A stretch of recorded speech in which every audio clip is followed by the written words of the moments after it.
We're back. We're live. Everything is cool. I'm slow, as Sarah said. You know what happened is I got this Chaos Crimson Bat mascot for us. His name is Crimson. He broke the fucking stream, apparently. The forces of chaos broke our stream. That's what happened. Chaos too strong.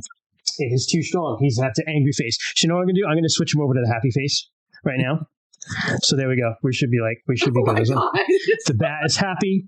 We've sacrificed to the bat the souls of our enemies, and we should be fine right now. I wasn't prepared for that happy face. Happy bat, happy life. Okay, so welcome to a skeleton crew of us tonight. We have Troy was unable to make it. Jess is a trader and is off at a concert having fun. Like, how dare she have fun and have a life outside of gaming? And also on top of that, also Amber is like doing some duty of watching some kids and possibly dealing with a health issue of someone she cares about. So she might be in and out throughout this session. So this is role playing. If you've ever gamed, you know how that is. People come and go. You got to respect your friends and let them do their things. But that's okay because we've got some stuff planned around the gentleman who's below me right here, Descara, tonight. So Kent, it's all on you, man. I'm going to find all of the beehives. Happy Friday. Time to bully Kent. The best don't of us. choke like you did last time with Ezrala. Carry us. Oh, Sharky said, how did Gen Con go? There's a good thing to start off with because some of us were there. It's not me because I'm not cool. Yeah. Dread, once again, was the MVP of the RPGs we played. It was fucking amazing. I cannot praise Windmill Gaming Company enough for their Dread scenarios and their skill at running them. Yep. Amazing. One of the best role-playing experiences of my entire life. So fucking good. Cannot enough. They have a Patreon, everyone. If you want to go over there and give them $5 a month, you will get access to all of their fucking amazing Dread scenarios. They are so fun and easy to run. Hey, Amber, what's their name so I can share the Patreon link? Windmill Gaming Company. If you happen to have like 6.5 hours to spare, you can find on our YouTube channel a video of us playing Dread run by Amber last October on Halloween, which was a blast. So much fun. That scenario is from Windmill Gaming Company. Yep, that was a great scenario. So good. I love my character. Yeah, I love mine too. So I just shared the link highlighted for patreon.com/windmillgameco if you want to go support some really cool indie creators. And Kung Fu Fenris asked, did a certain someone get a certain set of books? No, I'm not cool, Kung Fu Fenris. I'm not one of the cool kids who went. He's getting the PDF. He's out of room. No, I'm not. I changed my mind on that. I'm actually going to, fuck it. I'll figure something out. Jesus, Christian, I was there. The goal is to get all of us there next year. No, she's talking about. Kristen and I are gonna fight tooth and claw. I'm about to blow a toddler's mind. I'll be right back. Okay, go ahead. Good luck.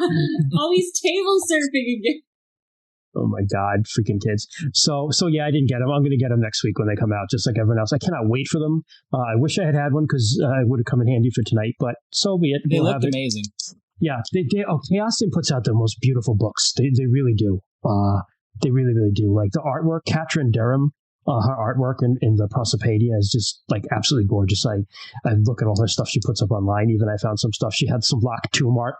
I sent it to Amber of like the Lock Tomb trilogy books. Like so cool. But yeah.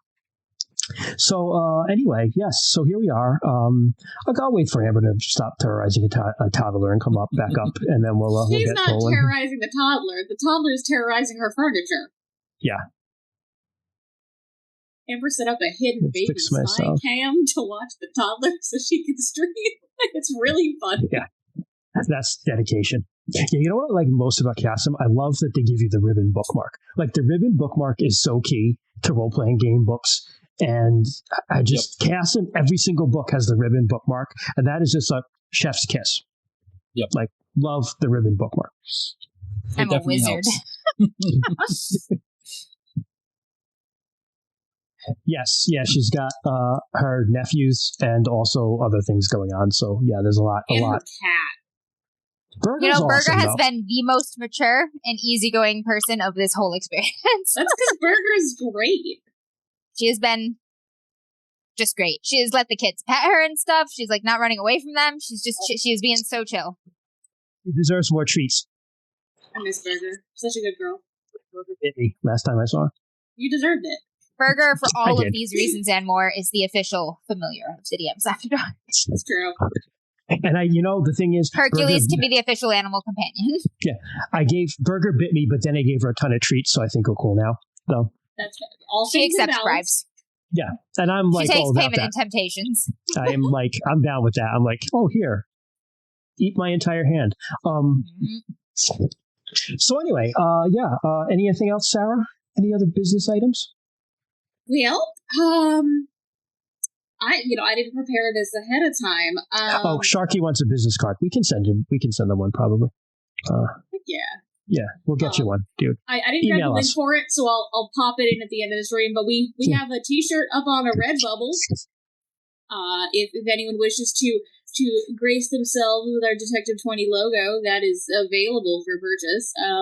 Like I said, didn't prepare it. I will send it out at the end of stream, and it's also posted on all of our social medias and stuff, so you can stalk on those and find the links. Should you wish to wear us, we would appreciate it, and we thank you. Yes, and coming soon, more T-shirts. Because we're going to have Team Chaos and Team Wholesome T-shirts as well, and a Strong of Heart, Dumb of Ass too. We will see which team is winning by number of sales on each shirt. Obviously, the winning team is going to be Strong of Heart, Dumb of Ass. I don't know what you're talking about. That's very fair. That's very fair. The goddess tier. Yeah, that's extremely fair. That's extremely fair. All right, let's get this show on the road. With all right, Sharky's got his on. Right on, man. I don't. I have Orlance today. No Crimson Bat today, so everyone's safe. For now. So let's recap where we were last time. Who wants to recap? I will if no one else does. Although I'll be honest, I don't remember much. Amber usually does it really well. Yeah, I got it. I'll do it. She's busy. We're all codependent on Amber. If you got it, go for it. All right, let's see if I remember. So, last time the time before last, we dealt with the Lunars and stuff. Tried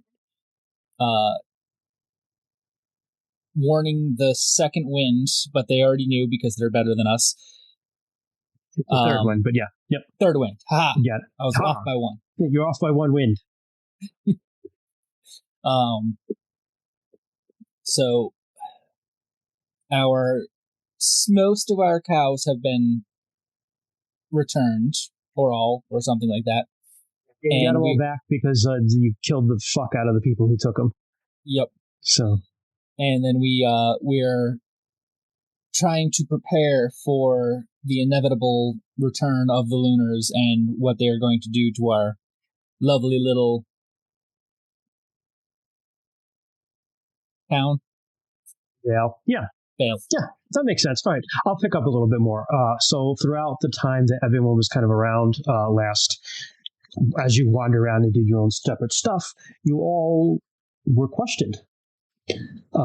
Questioned by a voice after you'd taken that orb from the temple. And, you answered questions, and sometimes you seemed happy with the answers, sometimes you was at least neutral, but all of you had an experience of some sort with this voice. And then you were summoned to Gordinger's Hall, where you were thanked. There was a little tension because a lot of people thought Gordinger seemed rather... they're after the camera, hang on. Rather cavalier about things. Oh my God. Those are so choice, kids. Everybody seemed rather cavalier about Gordinger's attitude. I'm sorry, I'm easily distracted. Seemed really cavalier about what happens, and so there was some tension there. But everybody was gifted and thanked for saving the third wind. And afterwards, Kyrese took everyone out to the woods where he summoned a spirit, and the spirit was a dragon. And the dragon revealed himself as Shavashak, calling himself the Rainbow Worm. He's been asleep for a really long time in that temple, and basically said that he's like you guys, not whole, doesn't have a home, etc., and kind of wanted to mob up with you guys. There was some arguments about that, over whether or not to do it, and eventually the consensus was to accept him as one of the group for now. And everybody got a dragon rune marked on their hands. If you're watching and you don't know what a dragon rune looks like, that's what it looks like right there. I just popped it up. And everybody's got that on the palm of their left hand now. Doesn't look like a tattoo. Strangely enough, it looks like a birthmark. And so that's where we were. And to start, it is Wednesday of Stasis Week in Earth Season. Earth Season is coming to a close. And the veil, that pall of anxiety is still hanging over the veil. Everybody kind of knows something is coming. And some preparations are being made to get ready for whatever it is and whenever it happens. And I will say that you all saw Bryn ride off with Lonson and a couple other weapon thanes and a bunch of cattle heading off somewhere. A bunch of the cattle that you stole back, by the way. That we don't have. That we Yes. officially don't have. It's like your We paid those unmarked taxes. bills, your unmarked cattle, right? Your cattle. Those are laundered cows. They are untraceable. Laundered, untraceable We're cows. putting the cows overseas in a Yes. little pen. Our offshore cow accounts.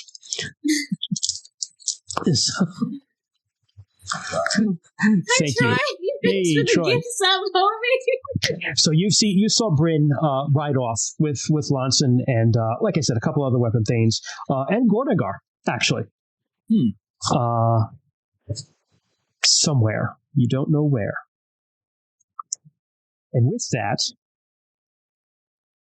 Des and Rue, let's say you guys are up in in somewhere doing some hunting or something, because I know there were some things y'all wanted to talk about. All right, going into the woods bright and early. It's been a while since we've had a chance to hunt together like we used to. We've been busy. Yep. It's been a crazy few weeks, months. I think they head out like in that gray light of like false dawn, you know? Hunters get up nice and early, go out with their bows, try to find some food, because someone gambled with all of our cows.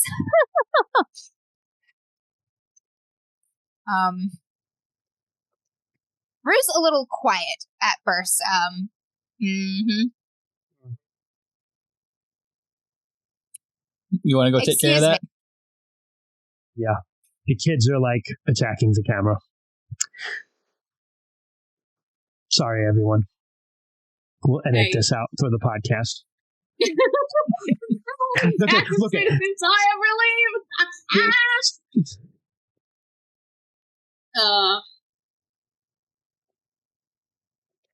As you're up early, you're going through the woods. What are you hunting for? I'll pick it up here a little bit.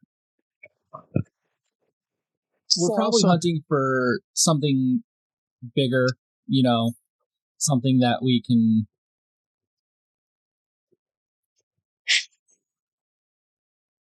Something that will help sustain some people for a little bit longer, you know? Probably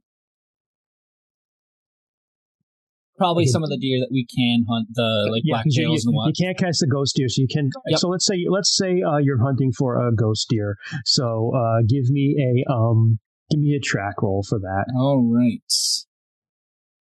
Let me.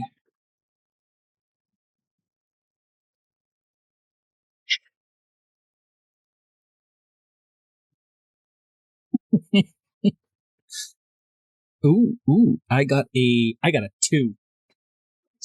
All right, so you've been scouting out a little bit in the fall, and you kind of know where they're bedding down and stuff, and you figured out that they're coming to eat at a certain place, sometime during the day. So you set up right along that track, and so you're confident that a deer is going to come by any minute. All right. We're hunting some blacktail. I rolled a 2 on my track. We're like right here.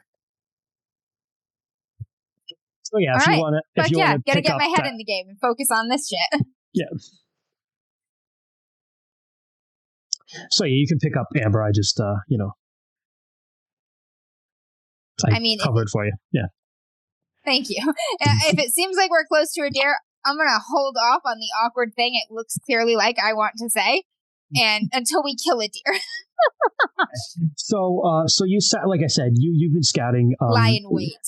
Des, and you know, like early in the morning they're coming out into this clearing, and they're feeding along the edges for the last kind of like berries and stuff that are on the edges of that clearing. So you're kind of just sitting there in the early morning fog, not talking, just occupying the same space like guys do, and the deer, sure enough, comes out.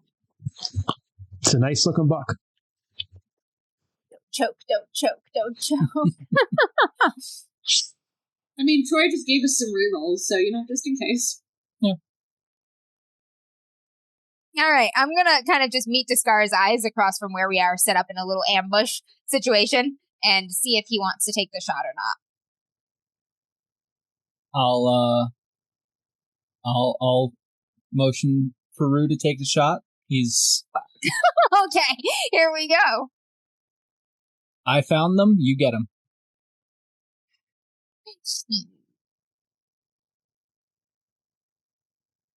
Oh yeah, 20 out of 79.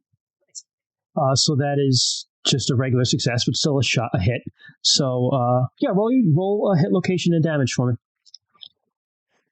Fuck, I only have a D10. 1 second, I need a dice roller. I have one of the John's die. If you want me to roll the location for yes, roll okay. John's die for me. 5 is the hit location. Let me look up a deer real quick. Is it a leg? Come on, John. It should be. Don't fuck with us too much, buddy. It does. It's probably a leg. I'm going to be honest with you, but because that sounds like leg territory even for deer. But let's see. Sounds like leg territory. Never miss leg day? Never miss legs, period. Troy's calling you shot for right leg. It is hind quarter. Hind quarter. Got it in the ass. Which a real bad shot for deer hunting. Not the best. Roll your damage. I did get 8 for damage. Oh, you whack it really hard. You get it good. It starts puking up blood and stuff because that's a gut shot basically for a deer. Yeah, hopefully at least to a major artery and he will bleed out swiftly as he runs. Yeah. He does run off a little bit though, so you do have to track him a little bit, but it's not going to be a hard track. Other deer scatter. Probably time for you to have your discussion as you're trying to find this deer. All right. We're picking through the woods. Rue has been that contemplative quiet, like he has a lot on his mind this whole morning.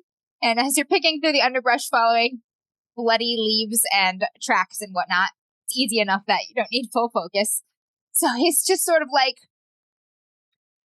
I'm sorry about your mom. We knew she was going to be leaving, just not exactly when. She's been prepping for a little while now. Making sure Pac was always by the door and whatnot, Yeah. It's just, I know she hasn't had a chance to be back as long as she'd like, and the little ones. Mm-hmm. If there's anything I can do to help you.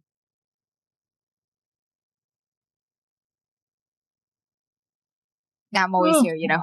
You can always swing by whenever. The little ones do like playing around. Yeah. With you especially, it seems.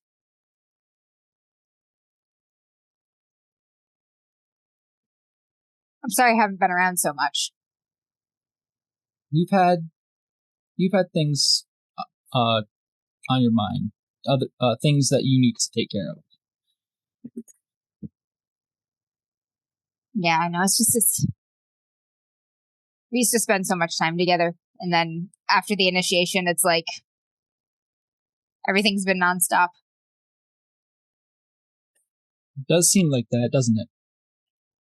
So I cut in to say that you come across the deer laying, it ran downhill into a little thicket, and it's, it's in there. You can kind of hear it. It's breathing its last breath. Shit.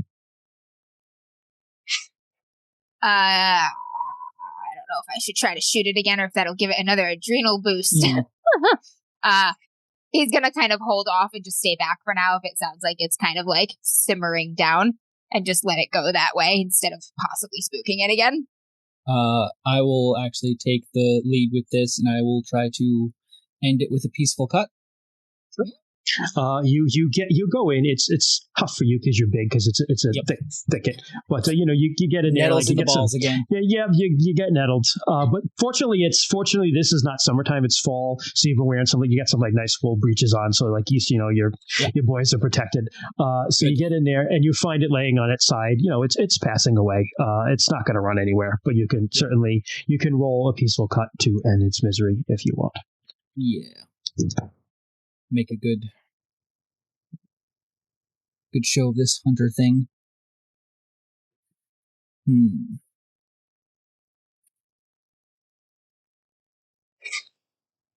I was off by 10. Reroll. Yeah, we should have. Don't mind if I do. Say you could either use a reroll. I would also say that you've got plenty of time in this situation, and this is the sort of thing where honestly it doesn't matter if you take your time, you're going to do the right thing by the animal. So I would say I'll just give it to you. You just don't get a chance to check off the box for increasing the skill. Yeah. That's fine. That's what I was fine. Gonna. Yeah. I won't use the reroll. I'll take my time with it and do it, but not do it. So you take your time and you dispatch it, and I'm not going to ask like details of how you kill the thing, but when I say like how do you do it, I mean is there a prayer involved, or like that's what I mean. Like I would think that when I was out training with what's his name, the main hunter dude, Baroth. Yep. Baroth. That he may have taught me a prayer of some sort. Sure. Yep. So definitely there's a prayer to Odayla, that the animal. So you believe when you take an animal's life that it actually goes back to the wilds, and then it eventually is reincarnated again as another animal, which is similar to what actually Orlanthi believe with their own souls, that like your soul is your breath. It is a wind. So when you die, you go to the sky realm where Orlanth lives, and then eventually can come back either as a spirit or a wind or a person again. You can be reincarnated. So same thing with animals. Their souls go back to the spirit realm and then eventually cycle back around. If you do the peaceful cut, if you don't, that's when things get fucked up because they can be angry or whatever. So you do the prayer and you send it on its way. Once Descara finishes dispatching the deer, Rue kind of heads up and sets his pack down, getting out the knives and things needed to start field dressing. And he kind of pauses a moment after he drops his pack, and he's just like, "You're really good at that." They always... if you saw me the first time, you wouldn't be saying that. I mean, they always kind of freak out again when I get close to them at the end. I think they can smell me. Maybe it's Telmore that they smell, but one thing with animals, they can't get to know us.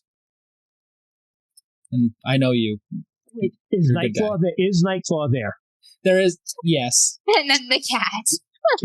He hisses at you at that when you say that. Okay, maybe that animal knows you too well. I've known him for longer. I'm not trying to start nothing, but I say to the cat. He'll take out his knives and stuff and start, lifting the deer, get it strung up, start gutting it, that whole thing. It's still a Nightclaw probably like get side by side and just give you like the big animal eyes for snackies. They're ready. And treats. Yeah. Yep. Start throwing out snackies Yep. as we go. He kind of looks at Descara over the corpse and is like, "So Israela's coming around a lot." Yeah, she's been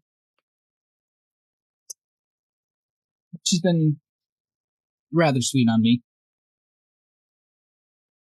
People are talking a little bit.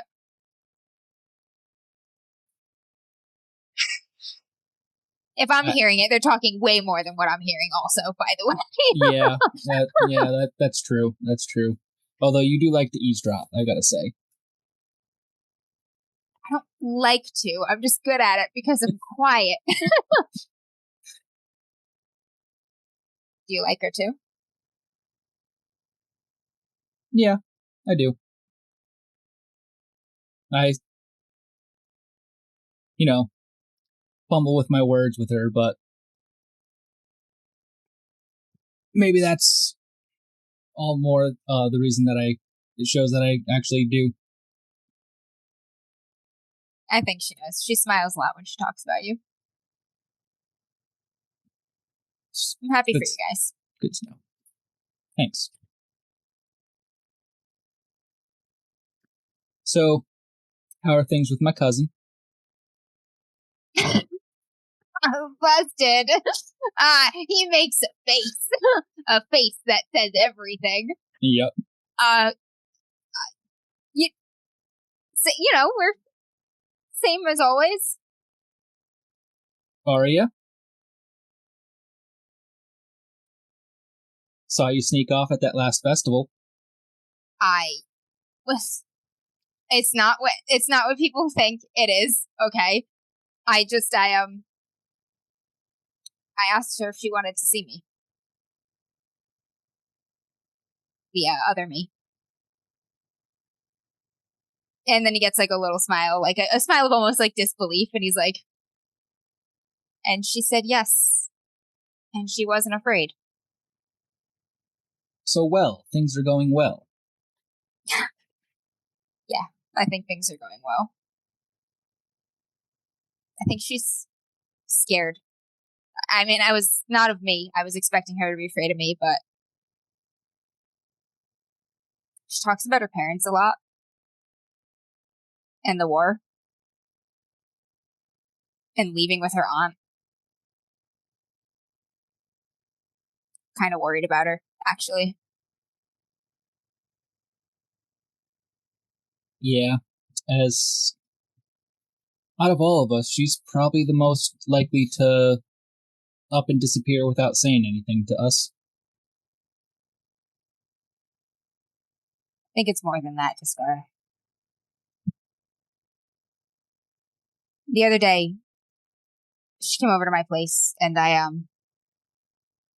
asked her if she wanted to win the war or just die in it. She didn't have a good answer.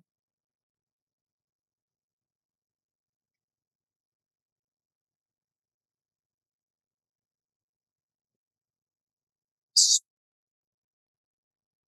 quite a hard question to answer, though. It's not for me. I want to win. I want to protect all of this. She's so convinced that she's going to die, that it's like inevitable, that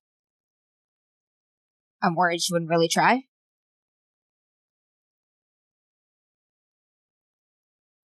And I think she's a little convinced she's going to break my heart because of it.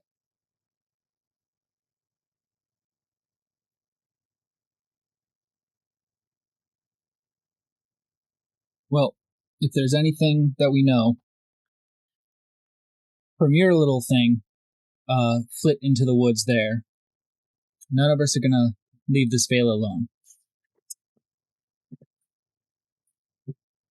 Even if one of us is chasing the other. Yeah.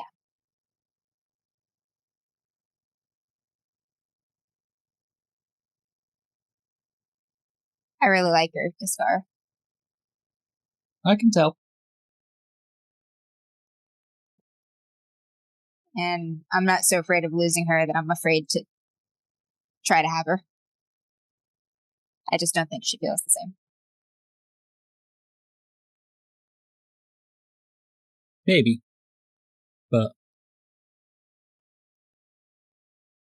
I think it's a tough time for her right now, with the Lunars showing up and her aunt back. And pause. we can leave that for now. Maybe pick it up later. Marissa, what are you doing? Hi. I will say this. That same morning, as you get up, and maybe you have some business to attend to, kind of down by the hall. You have to go and get some, buy something from the trader. I actually did have something that she might be doing that is down in that area. Okay, go for it. So Arissa's plan is she doesn't know what's going to be happening, and she wants to make sure that everyone is prepared. Okay. So she's been making emergency medical kits for every household. And she wants to go talk to Gordengar and Morganeth to see if they have extra supplies they can lend her so she can use them for medical kits for the Vale. Gordengar's gone. You left with Bryn, but you can definitely find Morganeth or Liv, who's mom, around somewhere. Who would Arisa know more for healing supplies? Then she'll go and find Liv. All right. So as you go down there, you see Saven with Kymrese. And they seem to be huddled up and talking. And Kymrese strangely has like a pack or a pouch of like supplies, like he's going somewhere for a while. Can I try and listen? She feels really awkward, doesn't want to interrupt the conversation, but she wants to know. Oh, what's her skill in that? It's not great. It's probably average. Oh, I get it. My skill is 35, rolled a 21. So you overhear Saven talking a little bit, and he's like, "You will know where to go, because you must let your own conscience guide you, and you will meet who and what you are supposed to meet, and you will know when to return."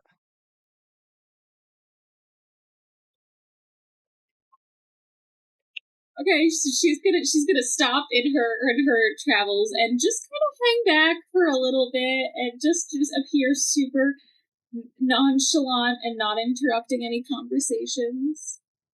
And with that, kind of like they part ways, and Kymrese turns and sees you. Like, for once, you're the one who's standing there awkwardly watching him. Yeah. I'm sorry. Try my best to do. Oh, hi, Arissa. I'm sorry, I didn't mean to intrude or anything. Are you leaving? Oh, not permanently. I'm just, well, so hard to actually be Troy. It's like trying to be like, this is hard shoes to fill. No, I'm going on like a vision quest.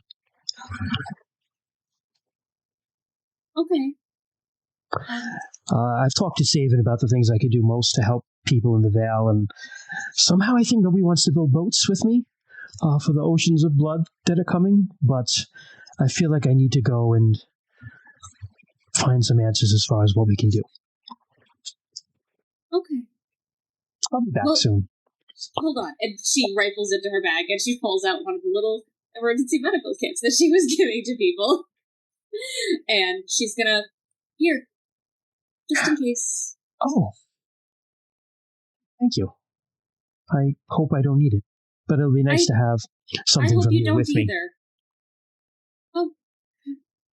Well, other than your blanket, I mean. Oh, you kept it. Good. I was worried. Right. Well, I get cold, so.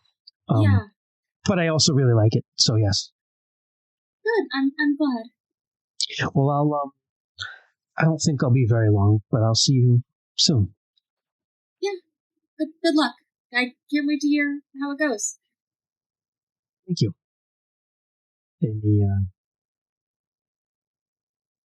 and they're like staring at each other for a second, and it's really awkward, and then they just leave in opposite directions. Probably peeking back, but trying not to get caught peeking back at each other like the whole time. It's like, check out my listening skill because I'm a sneaky little shit. And with that, yeah, you can go find Liv. Liv typically will either be in her house, which is down in the main area, or somewhere around the riddle. Morganeth isn't around the riddle a lot too, but sometimes she's actually in the riddle, and you probably don't want to go in there. Yeah, no, yeah, she'll go check Liv's house first. Yeah.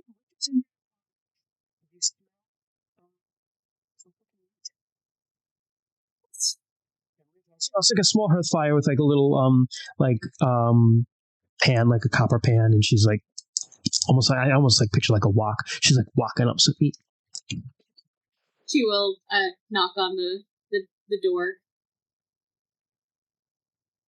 It's Arissa. Kind of like, oh, Arissa, come on in.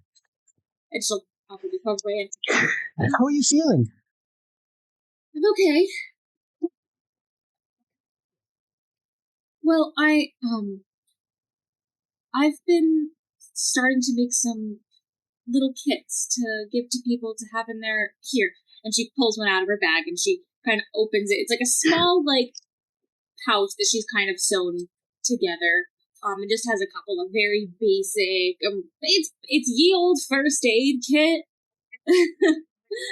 Sack with some herbs and bandages and stuff in it. Yeah. And I was wondering if there were any extra that I could use. I'm trying to bring one to as many homes as I can, especially those with little ones. Yes. Let me help you with that. Yeah, I don't want to interrupt. Yeah. I know you're cooking. Oh no, it's almost done. Would you like some? It's lamb. Oh, I can't, but thank you. Oh, of course. I'm sorry. I make lamb a lot. Rue loves it so much, so it's just almost like a staple in my house. Oh no, that's fair. I do have, however, some here. Oh, I made this morning, and she has some lentil soup. Oh, thank you. That's very kind. She will take a little bit. Good. And while you do that, she makes she takes the lamb and she puts it in like a little like flatbread, and kind of like eats that with a little bit of lentil. She makes a little sandwich. Yeah, she makes a little sandwich. Yeah, it's runs in the family. Yeah. And she's like, do you try to hide your hand, by the way? She probably isn't thinking about it because she's got like 5 other things on her mind. Yeah. So Liv says, you eat in silence for a little bit. And she looks and she goes, may I ask you a question? Sure, what's on your mind? And I won't judge the answer, I'm just curious. Your hand? And her eyes go wide because she totally forgot. I've noticed the same thing on Rue. And I'm just curious. Has he told you anything? No, I actually don't remember. Did Rue tell her about the thing? He said, I found it in the woods. And then he grinned charmingly. Yes. To get out of trouble. There we go. He was himself. And gave me an evasive answer. But an honest one, I would presume. So we found something that protected us from some lunars in a roundabout way. It didn't do anything to them. And it's a spirit that seems to be friendly. And that's his mark. Yes, as far as I'm understanding. It is a dragon rune, that is why I ask. Right.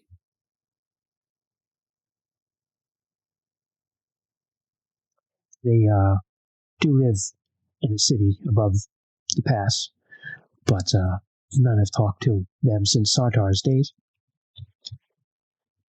This one may have been before or early. It's been a long time. I'm not entirely sure.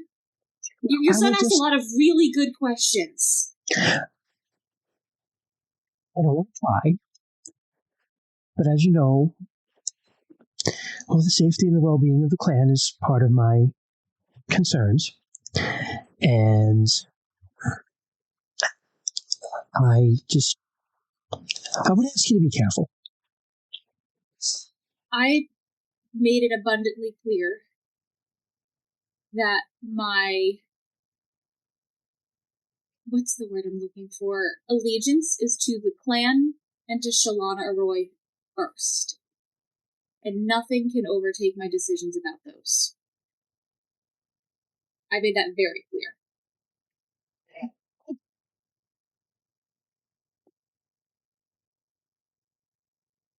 I know you've had some dealings with spirits, like disease spirits, but not other ones. And, well, the spirits, sometimes they can tell you what you want to hear in order to get you to do things that they want you to do. Yeah, this was new.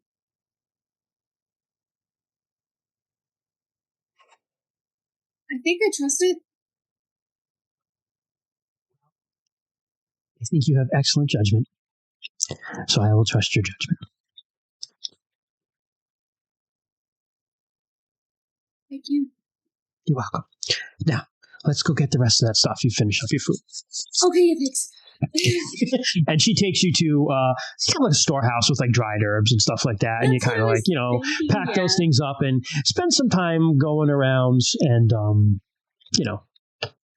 doing that's those basically the rest of her plans is to prioritize homes with children and the elderly, and then as many other houses as she can give them out to. So you're able to cover easily all the homes with smaller children easily, because there aren't many. And then you circle back around to like the elderly. The good thing is too, like, unlike us, these people don't just like eat their old people into like a nursing home or shit. Yeah, it's multi-generational. So like, grandma's like your grandma, they take care of her within the house. So like no one's going to be like, fuck you, granny, and like leave into the, the woods or whatever. And like, the Lunars are going to rock up on a town full of octogenarians. That's just not going to happen. Yeah. But, not unless you want Arnalda to kick your ass. Yeah, Arnalda will fuck your shit up hard. Yeah. but Arnalda gives no fucks, takes no business. No. You have that as like that's how part of you winds up hanging out on a trophy on a Babster Gore statue.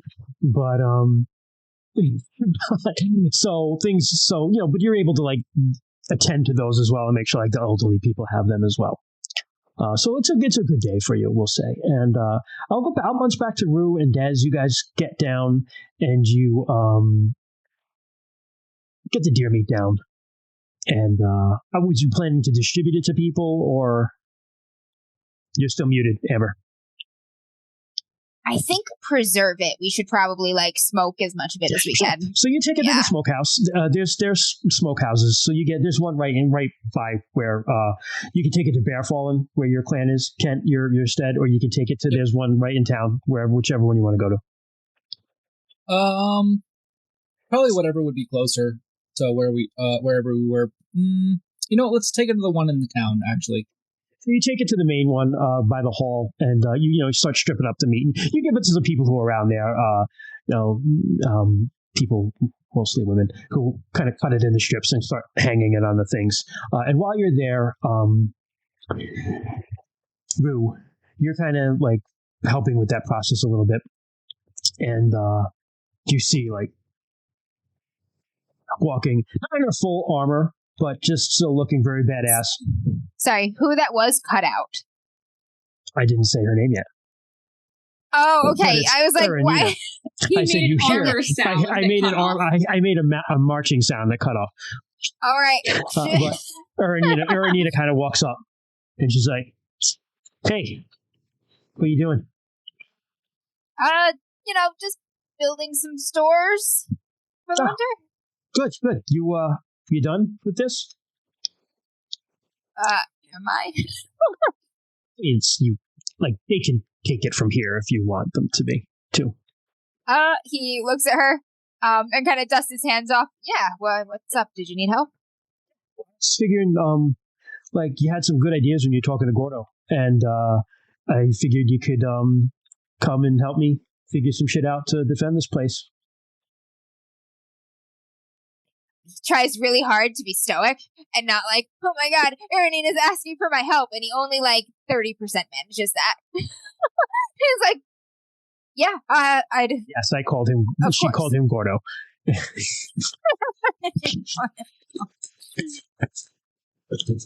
Yeah, what were you thinking? Well, let's just check. Let's start at the entrance because that's where they're going to have to come through and work our way back and figure some stuff out. We should start farther out than the entrance. See, this is why I found you.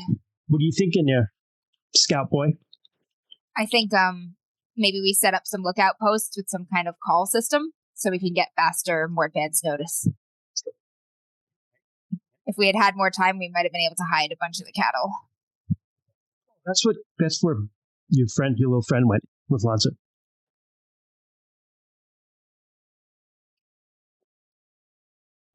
Good. You're blushing. You're blushing. I'm not. Yes, you are. It's your fucking beer's fault. He gives her a little shove and then is like, "It's not too far." She laughs. She's like, puts up the box. Yeah. Hey. Let's go check out outside the Vale. I know Saban's working on some stuff too for the Palisade, so that's good. All right. So you spend some time, we'll say, with Erenina, kind of scouting the ground outside of the Vale where your things are, and looking for good places to set up lookout posts and things like that. And I would say you can roll, if you wanted to, for your end of this. I'm trying to think of a good skill for you to roll. Hold on, let me take a look here. I would say like a search roll to just find some good lookout spots. All right. Do I make it? That's close.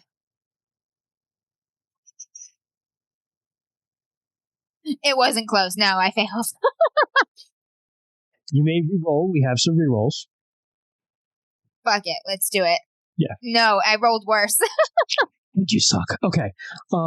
Hey, C-Stock, thank you. All right. You look around. It was meant to be. But you don't, you're like, oh man, this is really, once you get out of the Vale, I'm like in a fucking ditch, like in a swamp. Yeah, I'm like, you're fuck, like, man, this I is can't see anything down here.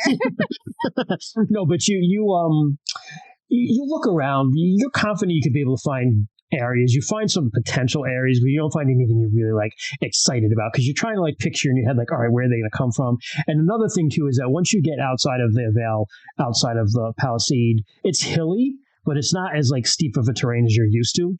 So it's kind of a new, different method of thinking of okay, where am I going to hide myself? A thing like that, some stuff like that. But I will say that while you're down there, eventually you scout around a little bit. She's looking around for places to do ambushes and things like that, or set up traps.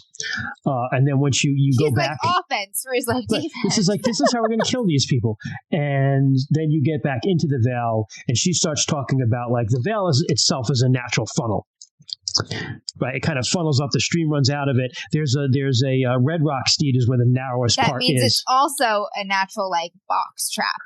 Correct. But you have secret ways, and you're having this conversation. She's saying you're right, but we have Han Charles Bridge, and we have other ways to get out that they don't know about. Do we have enough people in the village who do know about them? So everybody in the village knows about it. It's one of the secret paths around here through the mountains are your thing. Okay. But I mean, really, my thinking would be we set up here by Red Rock Steed, the main Fuhrer to be here. The third is what they call their militia, and then maybe get some people up in the hills of whaling with arrows and javelins and stuff, and fuck them up here while everyone gets away. That's good. If we can keep the fighting forces occupied, it will give the non-combatants a chance to put some distance away. Maybe we should set up some caches of clothes, food, weapons in a couple areas that people can get to on the way out if they don't have a lot of time to pack. That's a good idea. I will. You know what? I'll talk to your mom about that, and we'll get some stuff set up. Yeah, that'd be good. Right. And then why don't you meet me tomorrow? And we'll set up some traps and shit outside. All right. Yeah. Erenina. Yeah. Can I ask you something about Bryn? Do you think she's ready?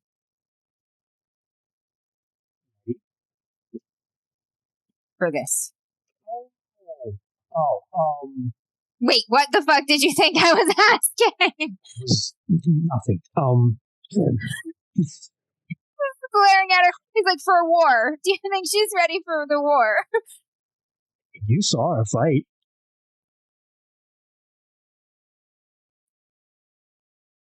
I wish she had more confidence in herself. You know, I'm going to say this, Rue. Nobody's ever really ready.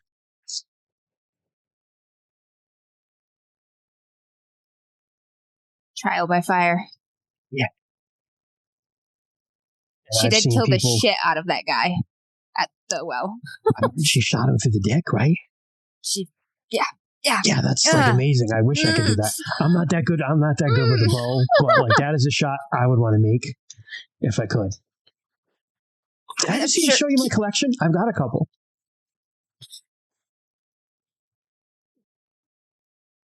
No, if I weird. say yes, are you going to show it to me again? But I mean, if you want to see it, you can. I mean, it's like I will. You know what? My imagination is probably very active and doing it justice, I would say. it's only like 3. It's not really a collection, but it's been quiet. So you really only have to cut a couple off. So people stop once you cut a few off. So maybe you work with the Lunars. Probably. Shit. Well, listen, like even every time I get in a fight, you always feel that feeling in your stomach. And if I didn't, I would be concerned then.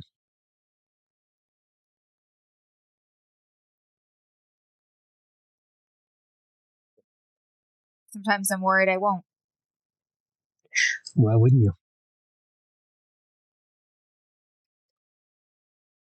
Sometimes on wild days, when I hunt, it's not like it used to be. What do you mean?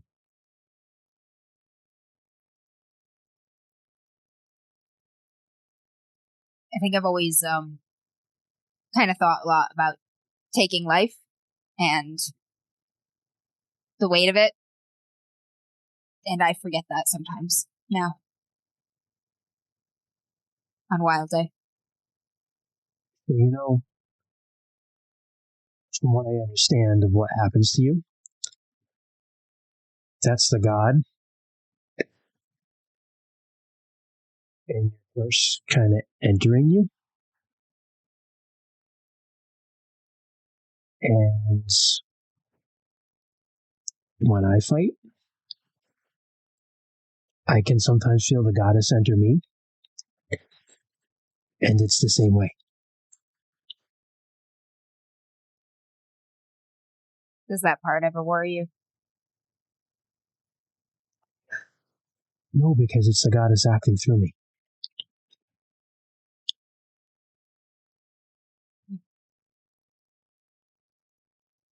And I have to put myself in her hands. Whatever happens from there, that's my fate.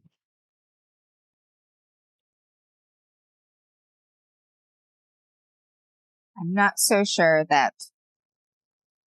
always sure that I chose Telmore, or if Telmore chose me.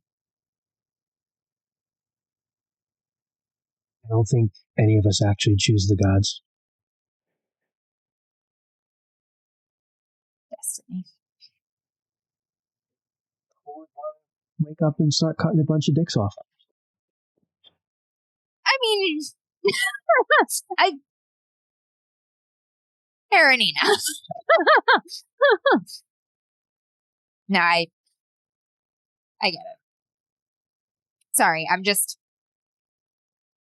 Fuck, it's so weird after so much scouting and lunars and fighting in the woods for there to not be any of that for 2 days. I've just been thinking a lot. I've been thinking too much.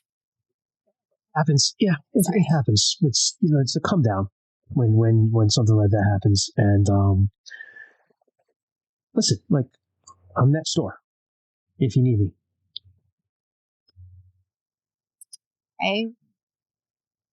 I probably will take you up on that. You should. If you have any more of that beer. I do. You want some? Right now? She's just got a fucking flask. She's like... she just pulls some out. Cracking open a cold one. She's got like a hidden beer plate in her armor. She's not in her armor for this, but she says, we're all, we've been really lucky that a lot of stuff has passed us by since Starbrow's Rebellion, but it wasn't going to last forever.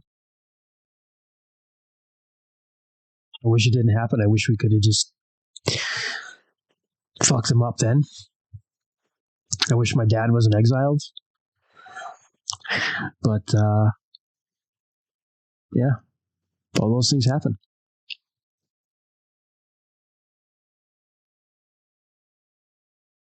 And you know that her dad was a rebel, but he got exiled. And if I remember correctly, her mom was killed in the fighting. I want to say, give me a second. But so you know that story. Morganath basically raised her.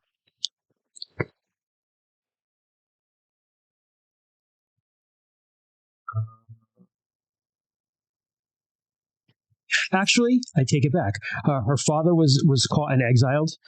He went to New Pavis, and her mom was an Earth priestess. She went to the Holy Country and never heard from again. So Morganath raised her.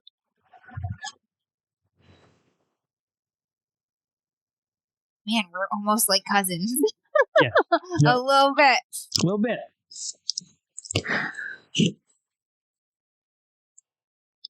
Or she's like my aunt. She's not super old. Yeah, she's like your cool aunt, right? Because she's a little old. Maybe she's not like, yeah. So she's the one who gives you beer. So she's like, your friend Bryn, she's had a lot of stuff happen to her family. And they paid a very high price on all this fighting, and that's not going to sit well with someone. I understand it. Yeah. I know. I worry about her. Listen, you're going to be with her, and just keep an eye on her and watch your back. No pressure. That's the best you can do. Anything else is in their hands. She just kind of looks around. Just kind of heavy sigh, takes a drink, and is like, all right, let's keep scouting. You scatter out. You may increase your battle skill just from the chat that you have with her. Roll 1d6 just automatically. You learned a lot from her. Tactics. Yeah. I'm going around. Learning the battles. Mm-hmm. 1. I learned something from her. Hey, man. Let's re-roll for that. It's all right. All right. It's all right. I'm sure I'm gonna get a lot more practice and experience real soon. I have a feeling you're correct. So, okay, so Descara, you head back to, once you're done with the deer, you head back to home. And you spend some time, like, taking care of your kids and stuff like that. Yep. And, this is your finishing up the meal. You get you hear the, like, kind of knock and cough at the door of someone outside. I'll go see who it is, because I know it's not Kymreese. He usually doesn't make his presence known. Right. It's a huge, hairy guy with a beard who you recognize. I was about to say he quickly references how to talk to girls. Kent's like, I have it's this book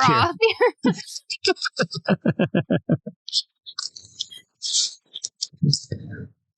It's Baroth. Oh, Baroth. Come on in. Come. Well, you're not interrupting any of the little ones or anything, am I? No, they're just... Everyone's kind of settling down. Right. So he kind of like he's big like you. He has to like duck to get in, and he goes, heard you and your friend got a deer today. Yep, we managed to get it all set and brought it to the smokehouse in town, in the middle of town there. Good.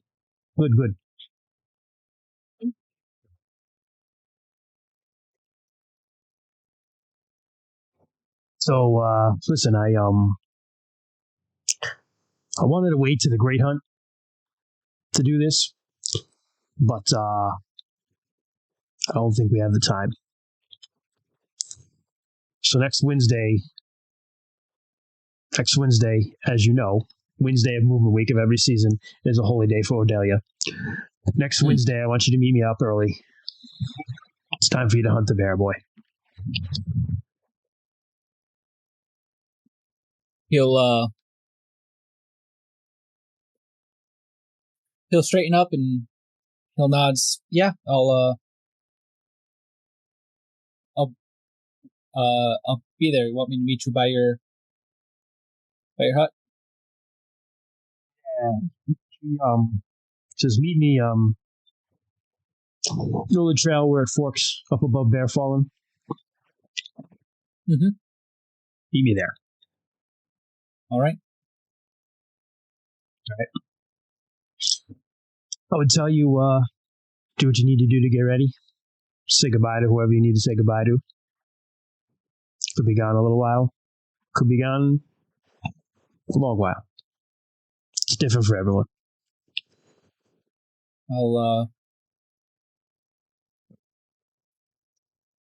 Is there anything I shouldn't bring with me?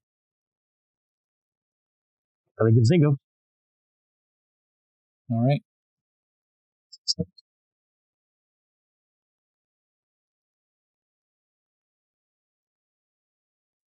Yeah, I'm watching this too. Yep. Okay. Sierra. Hello. What else you want to do?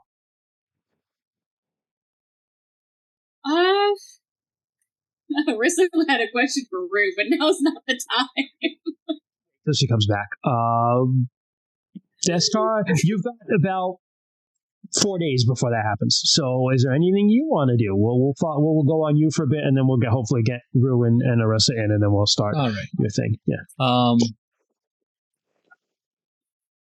In these 4 days, I think if Rue's up for it as well, him and Rue would try to go out hunting a few more times to bring in as much stock as they can, whether it be deer or just some smaller stuff as well. Get I'm just gonna flat out say that they're turkey, right? Or something like that. That's a good fall bird to hunt. Yeah, you could probably find them. So yeah, you know what? Give me just a blanket. You could do either a survival roll if you want, or a track roll, either or, just to see how good you guys do. I'm gonna go with track because that is better than my survival. Okay. Yeah. And I'm glad I did that because I would definitely not have made it with my survival. I made a 61 out of 73. Okay, so you're able to you spend the next couple of days out in the woods, and it's fun. It almost feels like the olden days when you used to hang out in the woods a lot, and you're out there, and you get a couple turkey, and I'm trying to think of something other than a deer that you can hunt. It's wild. Hey, mountains, you get a ram. And mountain rams, all right. Yeah, mountain ram. So you get some good meat to put up for people, and they can the ram, the bigger animals they smoke. The turkeys they pretty much just cook and eat right away.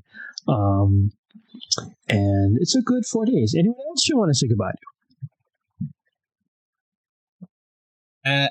As it comes to the end of the third day, he will go and talk to Esrala, say that he's going to be gone on his initiation. Going on his initiation. Thing.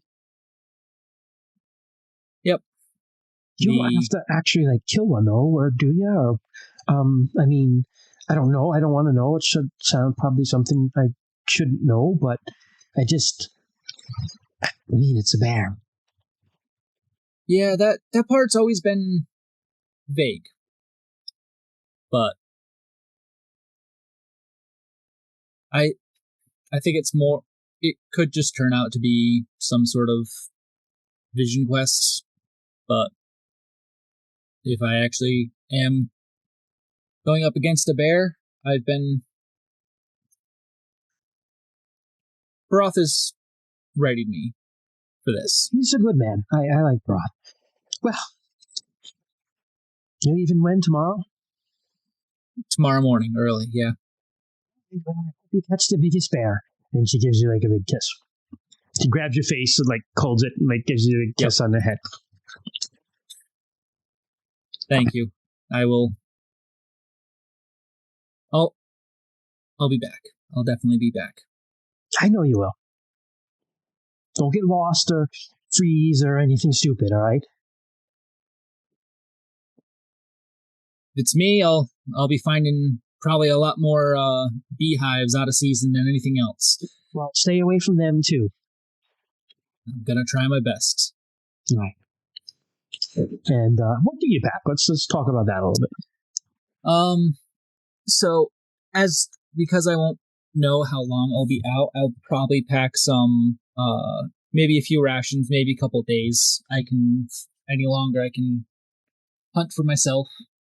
I probably know what berries are good for picking while I'm out there. Yep. It's starting to get a little slim with the pickings up there now because it's like late fall, so. Yep. But you still should be able to find some stuff. As for my overall stuff, probably a good cloak, my bow, arrows, my hunting knives. As much.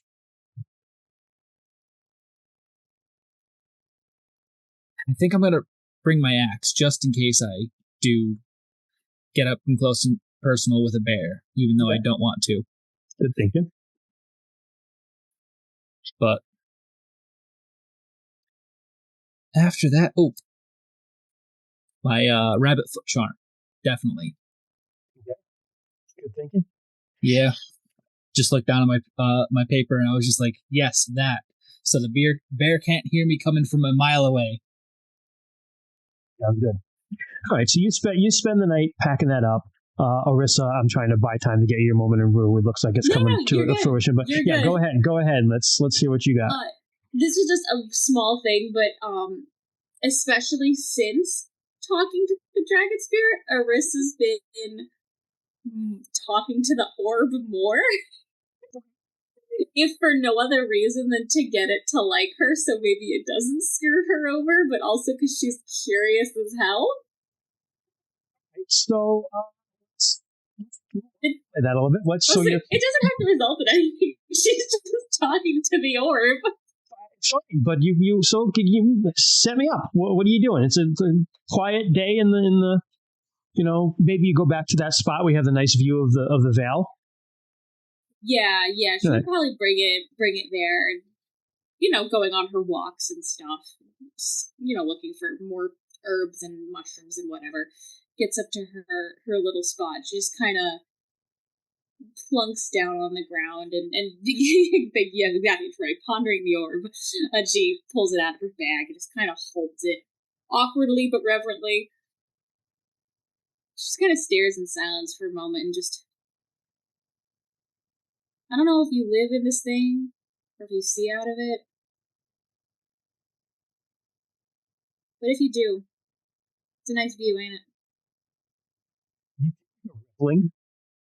And do you have a dragon like kind of floating over you? Oh, hello. It is indeed most beautiful. This is what we're all trying to protect. Home. Yeah. Have you ever been here before? I feel I might have been. Probably really different back then. What you experience is real. Almost seems as a dream to me. Or to my kind. And there is much I have forgotten. Much that has been taken from me.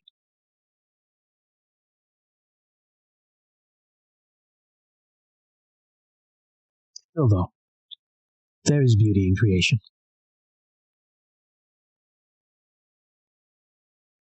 Is there anything that would help you remember? He kind of ignores that question, and he says,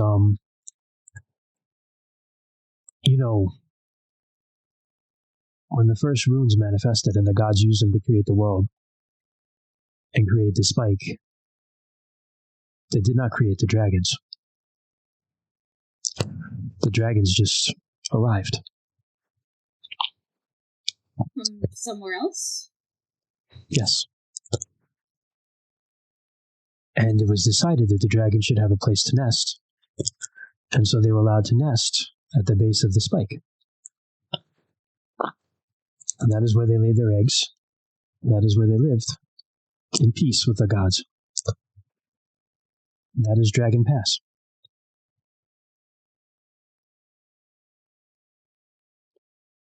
If you are fighting to protect this place because it is your home, it is very much mine as well. In a way.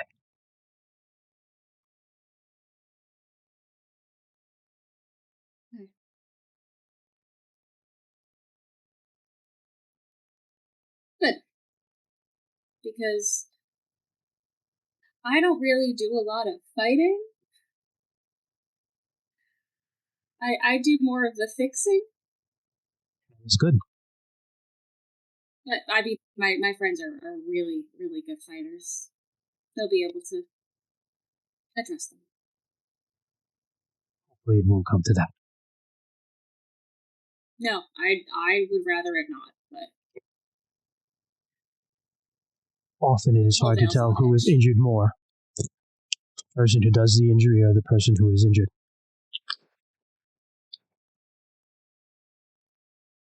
it's never easy. It is not.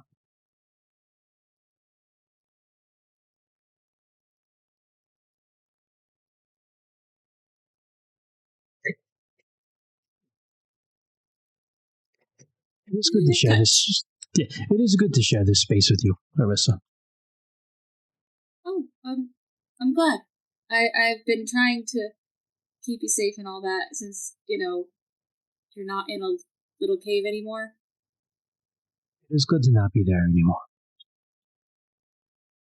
If I'm ever just like by myself and you want to just hang out and chat, you can. I will do that. Ask you much. You can ask me a question if you like.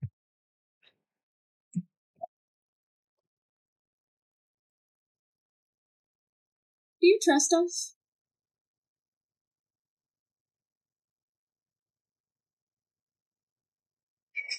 You have not given me a reason not to. I didn't plan on it. But Then I can trust you.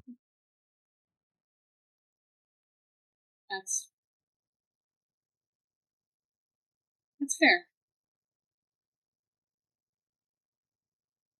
She kind of like looks up and just like tries to like reach a hand out to see if she can feel any physical, because she's not really dealt with spirits in this close.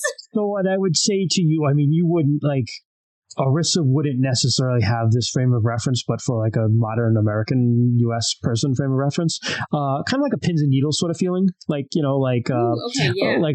or like I mean, I guess you would have that frame of reference of like you wouldn't know you lost like blood flow to your hand, but you would know like if I sat on my hand, if I fell, if I whacked it, like this happened, kind of like that feeling if you touch where he is. Yeah.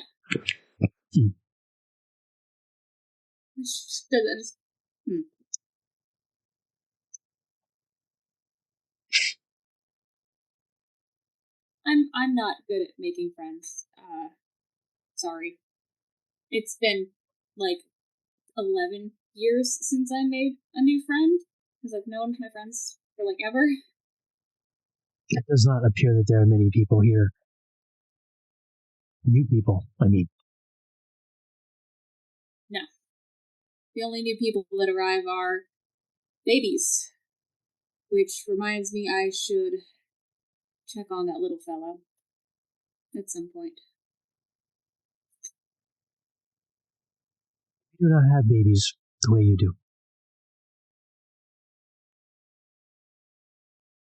I know that you have eggs, but did they just show up? They are laid the way you would understand, but Okay. all of the ones that have been laid and ever will be laid have been laid. No more can ever come to exist? Those that exist are on a path to become like me. Well, what I was. How many are there? Me. But when one dies, if he is not committed too great of a sins, he comes back to live again and continue on their journey. The serpent eats its tail, and the cycle never ends. We have our own version of that.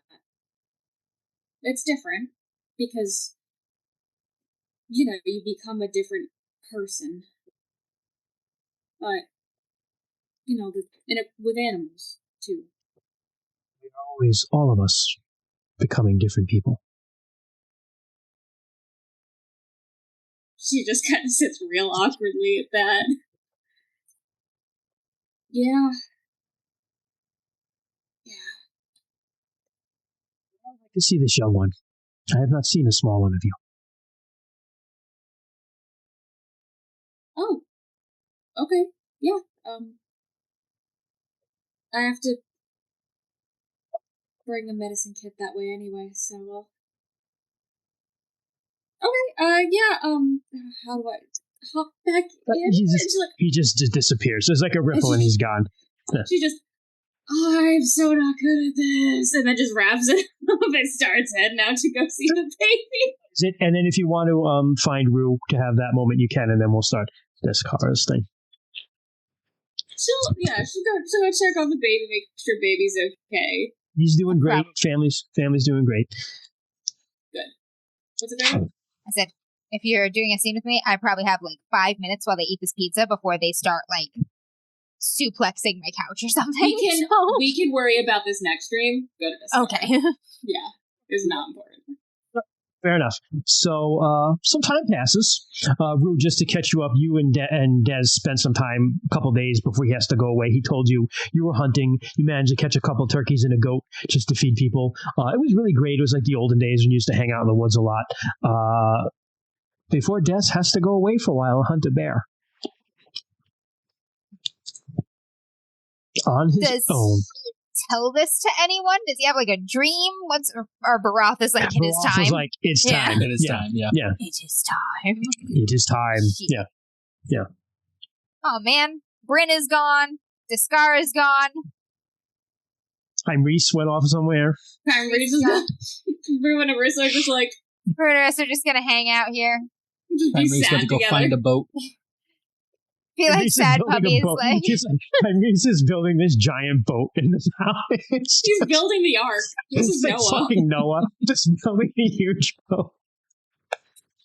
Arissa, you need to find me 2 frogs. All right.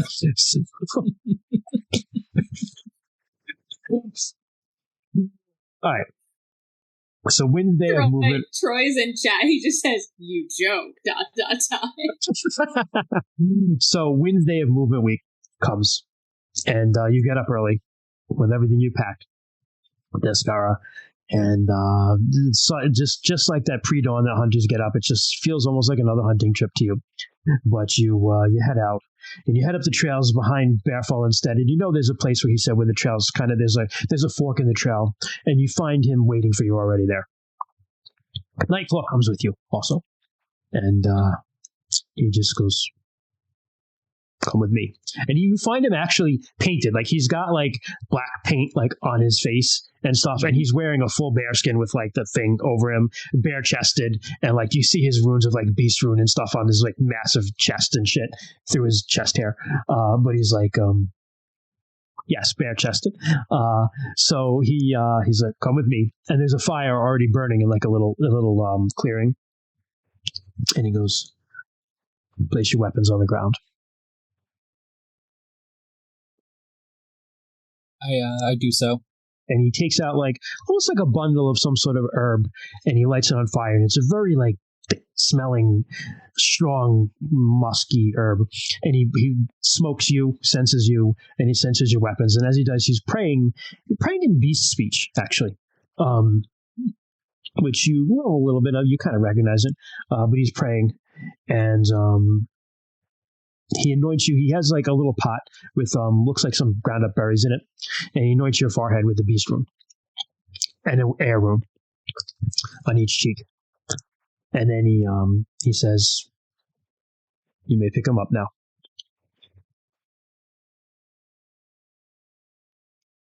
I will grab my weapons and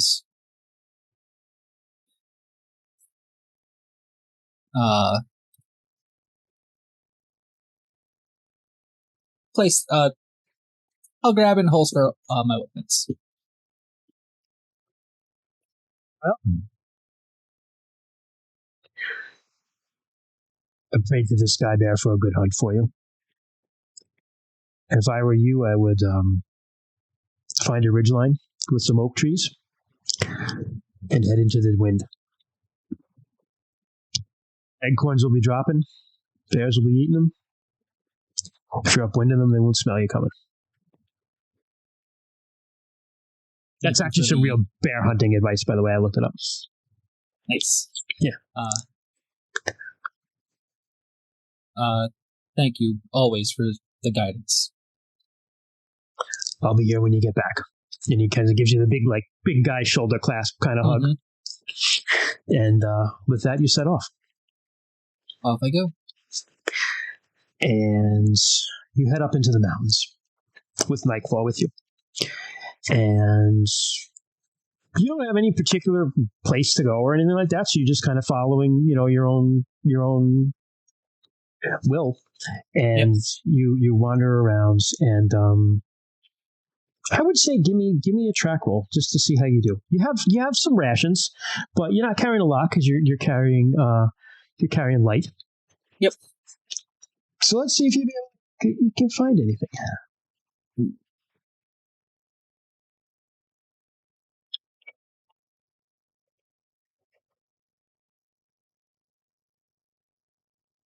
Keep missing them by 10. I got an 83 out of 73. Fair enough. Thank you for that fact, Amber. That is just amazing.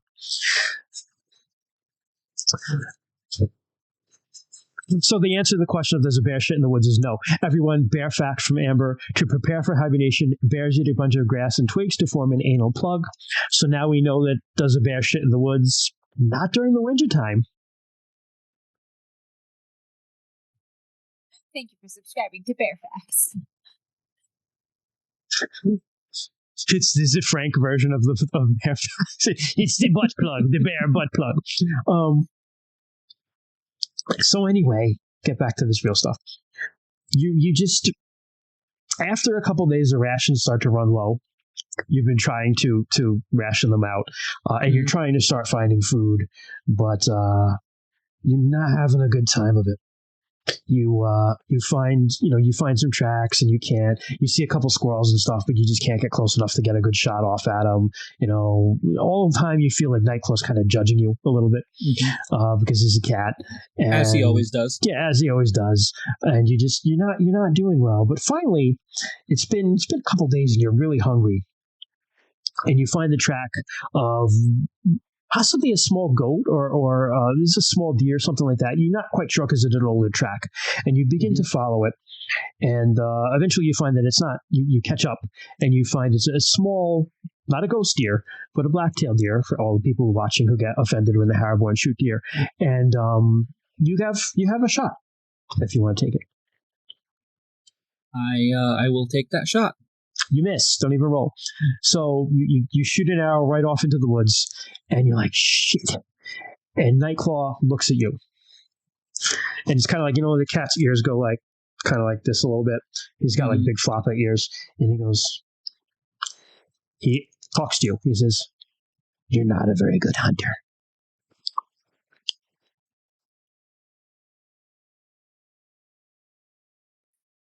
This being the first time that he's talked to me? Absolutely. Yep. Being a bit surprised, I am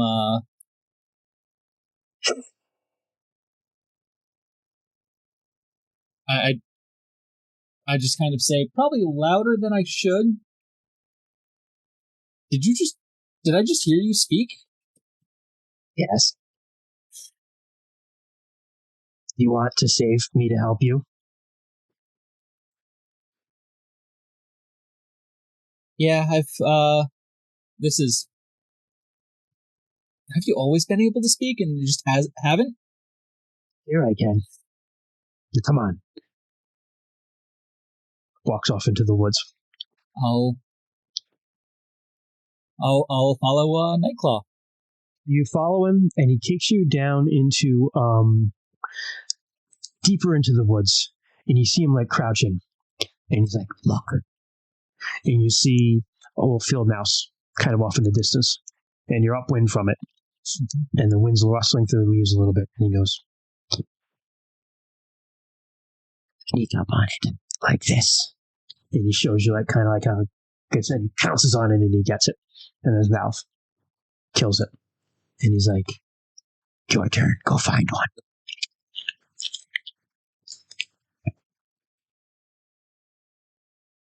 I'll just nod, and I know I'm not the best at moving quietly, so I'm going to I probably have the rabbit's foot kind of like hanging off a clasp up by my chest, so I'll just like kind of grip it and hopefully activate it, because I don't know if I've ever. You're like, do this thing, and you kind of feel it, kind of like work for you, and so you're able to. I'm going to say this: you're able to sneak up on a mouse and catch it, Okay. Which is a major feat. Earn a free increase to your stealth, 1d6. Ooh, yay! To my overall stealth modifier? So move silently is exactly what I mean. I'm sorry. Yeah, I always I get confused because like in some games it's like stealth is just one thing, but they split hide and move silently. Yeah. Yeah. All right. So I'm gonna roll that right now. Yeah, just add it. Woohoo! I got a 6. Sweet. All right, there you go. Your stealth goes up.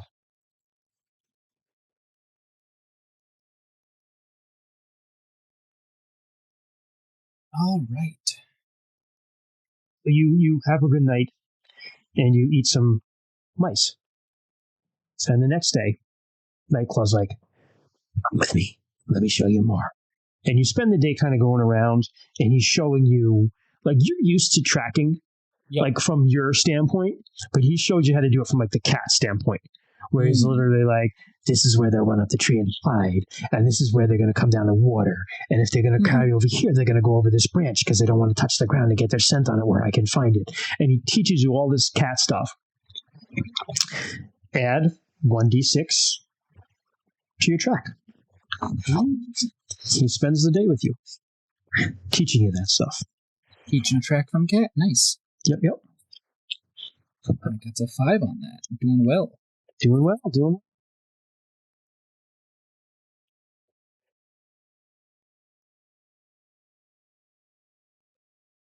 Okay. And you spend some time hunting with him, using all the stuff you've learned. And after a while, unfortunately, you're hunting smaller game like squirrels and stuff like that. You've either driven it off or caught a lot of it. Yep. And so it's getting harder and harder, and you're getting hungry again. And you come across some deer tracks.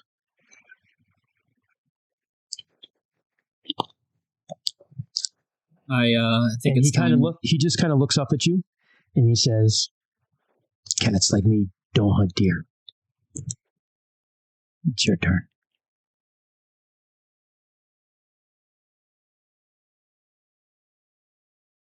I'll just nod to him and say, "Here we go."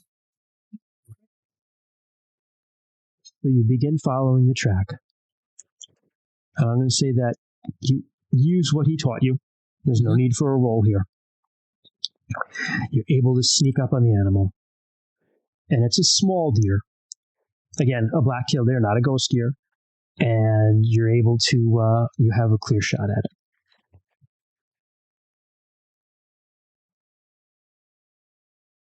I will take this shot. You need a roll. All right. And you get a good shot right in the chest, right? We're supposed to right above the shoulder, right in front of the shoulder blade. And it does run off a little bit, and you find it in the bushes dying. What do you do? I will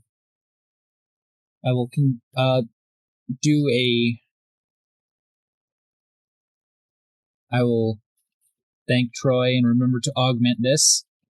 I'm going to try to do a peaceful cut on this dying deer. No need to roll an augment or anything like that. You feel something very, very happy with you when you do that. Mm-hmm. And you thank Odayla and the Lady of the Wilds for the deer, and you get a free increase to peaceful cut. 1d6. All right. Another 5. Kent always rolls well on this stuff. Yeah, except for my reputation, I've rolled consistently 1s on my reputation. I mean, so this is the important shit to roll well. This is the important shit to roll well on. Yes, reputation will come in time. That's not as important. Yeah. It's just funny because you're like the biggest guy, and everyone's like, "Wait, there was some guy there." It's like the Fargo, just funny looking how? Just in a general sort of way. So, you have a nice meal that night with Nightclaw. Roast the deer over the fire, heat it up, and you sleep next to the fire. It goes out, and it's getting cold because it's late fall. And in the morning, he stands, he gets up and he looks at you, and he says, "I've gone as far as I can with you. The rest of the way you must go alone. I'll be waiting for you when you get back. It has been good to hunt with you." I'm grateful for everything that you've taught me. We will hunt again soon, together. And he kind of walks off and then kind of stops right at a ridge to look back at you, and then runs off through the woods. Then you're on your own. All right. And you begin going through these woods, and it becomes cold. And oh my god, the chat. It becomes colder and wetter in the woods, and you realize, you've been to a lot of places around the Vale, but you have no idea where you are. You are lost, and these are deep, deep woods with big trees, big evergreen trees, big, just all the trees look big. It is a deep, dark forest. Think of like the dark forest in Valheim. Yep. Like, this is what we're going for, like a deep, deep fall forest. And you wander for a while, and you find it. This is towards the end of the day that Nightclaw leaves you. You find a great oak tree. And way high up on this oak tree, far higher than you can reach, and you're big, you find claw marks of a great bear.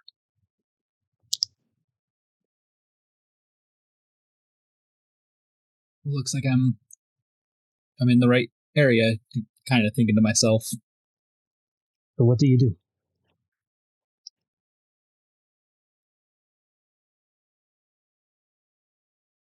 I'm going to... What was it Baroth told me? Go upwind.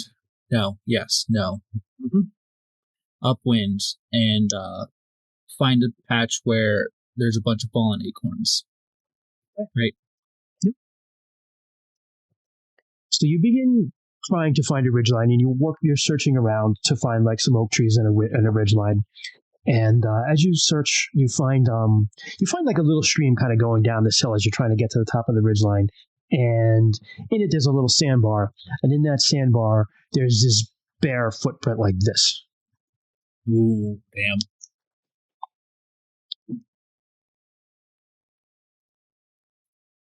And you press on, and you find that ridgeline, and you spend the day kind of, they call it still hunting, but it's walking around, like it's moving around and trying to like hunt on the move. You try to look for the deer, and you stop for a while, you sit, see if you can hear anything, and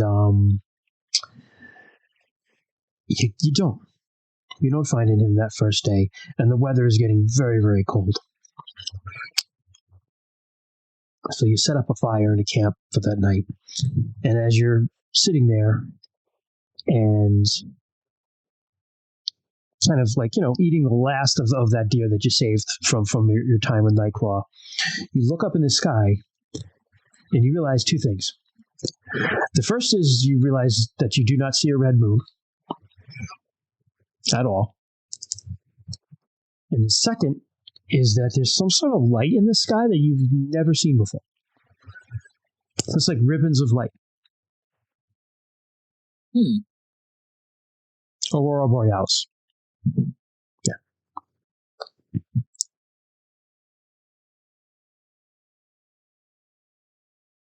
You spend the night there, and there's something very peaceful about this forest. Even more so, I mean, you've spent your whole life going up into the forest to get away from people and to find this peace, but you're finding that in a deeper sense here than you've found in the forests that you've occupied around the mountain ranges, the Quiven Mountains where you've grown up. You feel, even though you're alone, you don't feel alone. You feel almost at one with the forest. And you wake up in the morning, and you search again along that ridgeline, and things start to go against you. It is cold, and it's wet and miserable, and you find some signs. You find, some scratched up trees, and you find some gnawed bones of old kills, but you never feel like you find any fresh mark or sign of the bear. And as you're walking today, you're walking along on a muddy hill, and you slip, and you slide down that hill, and you tumble to the end, and you don't get hurt. When you tumble and you come to a stop, and you get up and you're kind of checking yourself to make sure you're okay, you realize your axe is gone.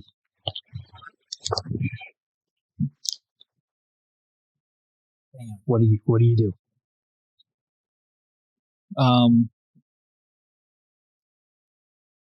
I mean,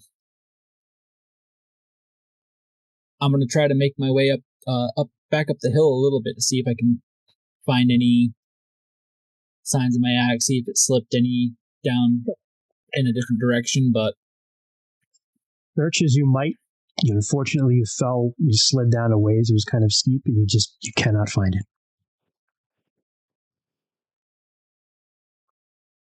So you're kind of like, shit, Yep. But you keep searching, and you keep going around. And you find another one of those little fast-moving streams that kind of slowly flowing down. And as you're walking through that, you slip again. And you get wet. And you realize that some of your hours are gone. You're down to a couple hours left.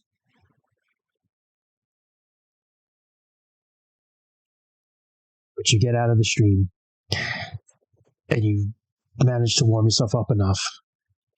Then all of a sudden you hear, somewhere in the woods, you recognize the sound. It's the sound of a small deer, another blacktail. What do you do?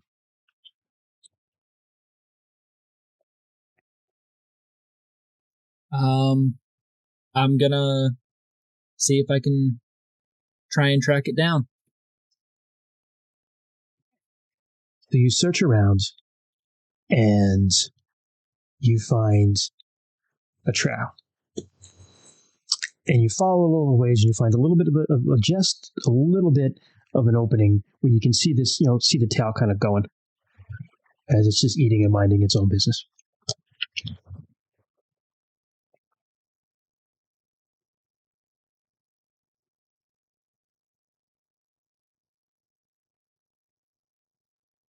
As much as I want to take the shot at it, I only have 3 arrows left. You said? Yeah, say 3. About 3. And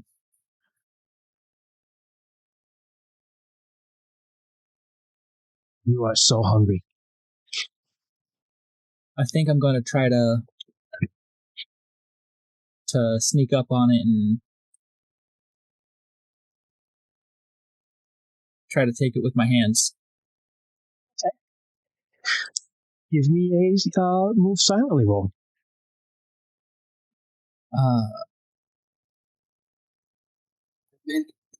I'm going to augment this with my beast rune.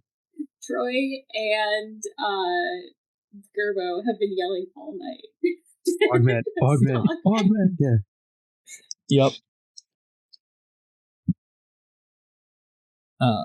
And I am going to re-roll that.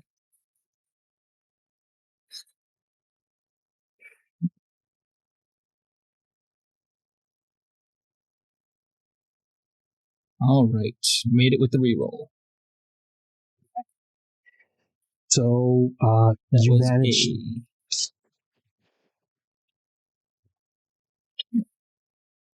That was a 42 out of 65. Very good. So you managed to sneak up on it, and you're within grabbing range. That was to augment. Oh, I'm sorry. Okay, so you're able to. So that's a regular. So you get plus 20. I'm sorry. Okay. So now I move silently, and I make it with the move silently too. So you managed to get up to it, and how are you going to? What are you doing to attack? Describe what you're trying to do to me. So I sneak up to it, on it as best I can. I probably still have my hunting knives with me. The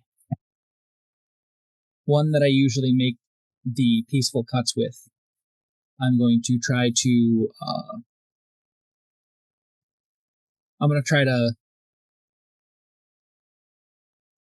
grab it and slit its throat as best I can.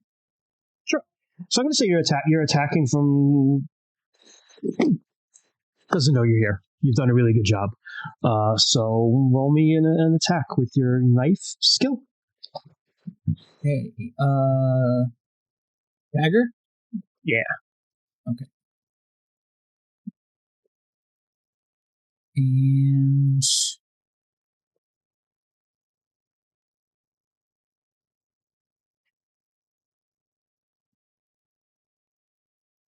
I am going to try. I'm going to use a reroll on that because we have.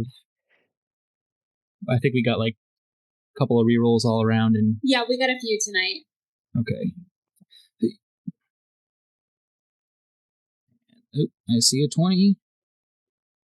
That is a 20. Okay. So, what is your dagger skill? 45. Cool. So you snuck up, you got him. That's a regular success. It's not a special, but I will let you. We'll say you took the time to. I'll be nice. You took the time to go for the head because it didn't know you were there. So just roll your damage, and we'll see if you can grab it. What is the damage for a dagger? Because I didn't have that readily available. If anyone in chat knows, I can get it for you if no one else can.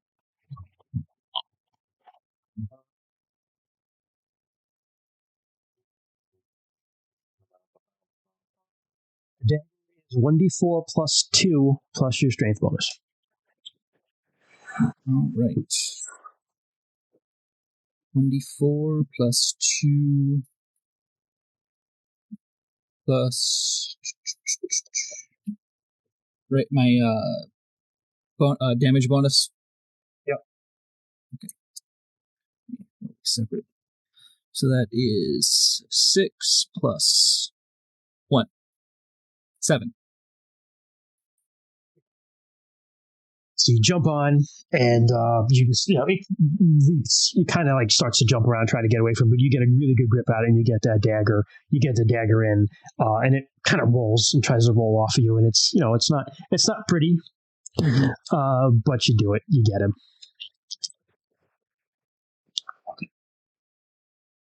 You got yourself a deer, man. Small one. This is a little small one. Yeah.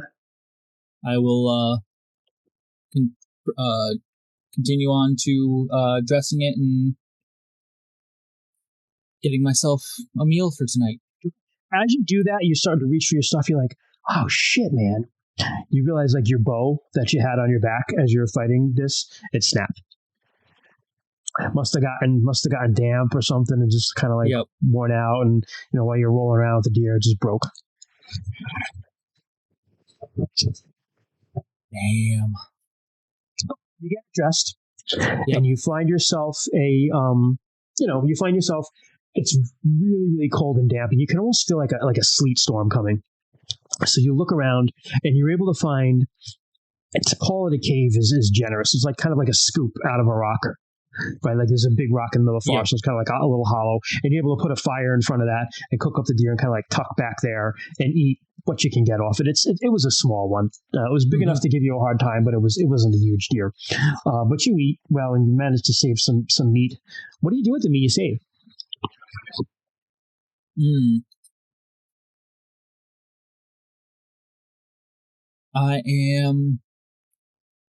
I'm probably gonna wrap it and I'll cook it and wrap it and try to save it for rations for the coming times. Sure. So you do that, and you settle in, and it begins to sleet, and it gets nasty and cold. But you settle in and try to like huddle up as much as you can, and keep the fire going. And eventually, you drift off to sleep.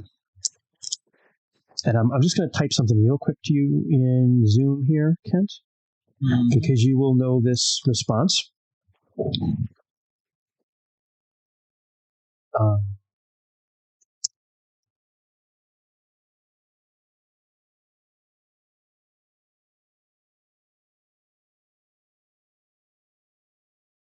Just sit on that for a minute. And you drift off to sleep. And somewhere in the middle of the night, you hear a very, very close to you. I'll kind of start jolt awake, and I'm probably backed into this little hollow as far as I can anyway. You do, and you automatically instinctively do that because you wake up and you're like, what? And you see this huge bear on the other side of your fire. which is dwindled down in the rain and the sleet. It's out now, and this huge sandy colored bear is there, and you get this another deep that bear kind of woof sound, and then it pops its jaws. Bears will like open and shut their mouths, and that's a very, very bad thing when they do that. It pops its jaws at you, and then you see it just rears up to its full height, and this thing's got to be like 12 feet tall. Just a massive, massive bear, maybe even bigger than that. Easily twice your height. Mm-hmm. And you see kind of around its feet as it does that, 2 little cubs. Yeah. And it drops to the ground and then just kind of charges you. And it charges right up to you, and at the last minute it stops. And it's so close, its breath is just in your face, and it smells you. And then it says to you, "You are too small to eat."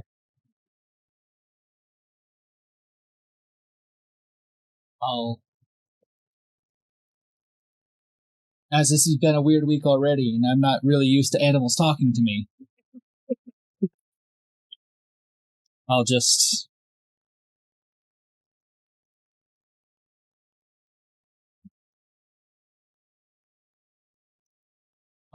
back and kind of, and you are far too big for me to eat as well. Kind of backs up and laughs and kind of like starts like doing a little like, not like walk back and forth like a cat, but bears will kind of like dance on their front feet, like kind of like go side to side like that a little bit, and like kind of scratch the ground.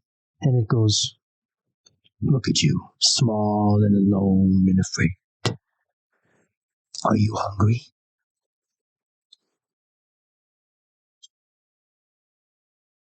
I've caught what I could, but it is not enough. Just one of my claws could feed a creature like you.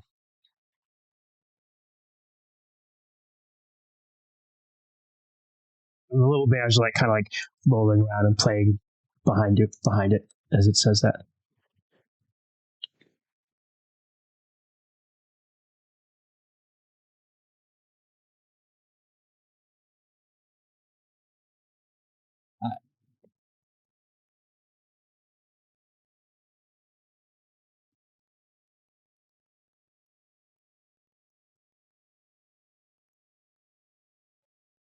Should I ask the bear to help me? I'm going to ask the bear to help me.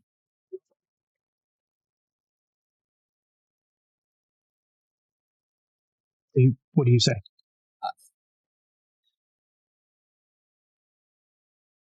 If you are offering to help me eat, I would be ever so grateful. Goes, "Okay, little thing." And it kind of reaches up and pops a claw out and spits it at you.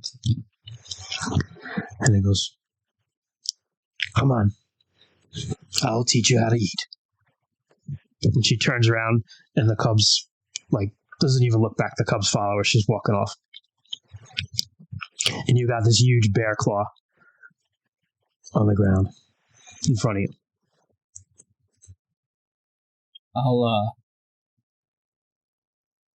I'll pick up the claw and I'll... Dude, it is fucking big and it is heavy. Like, you have a hard time picking it up.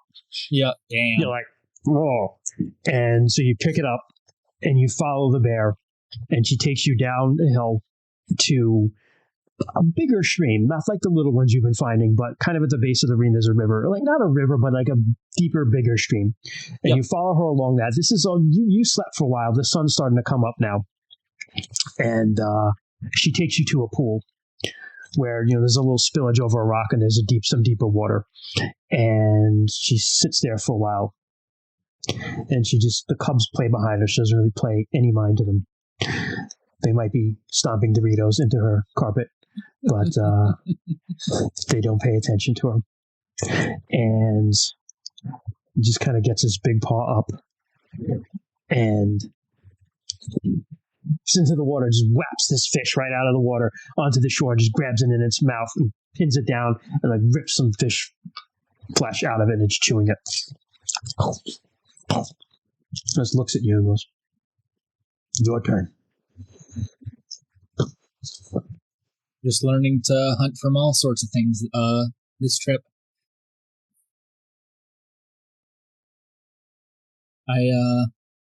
I'll wade into the water and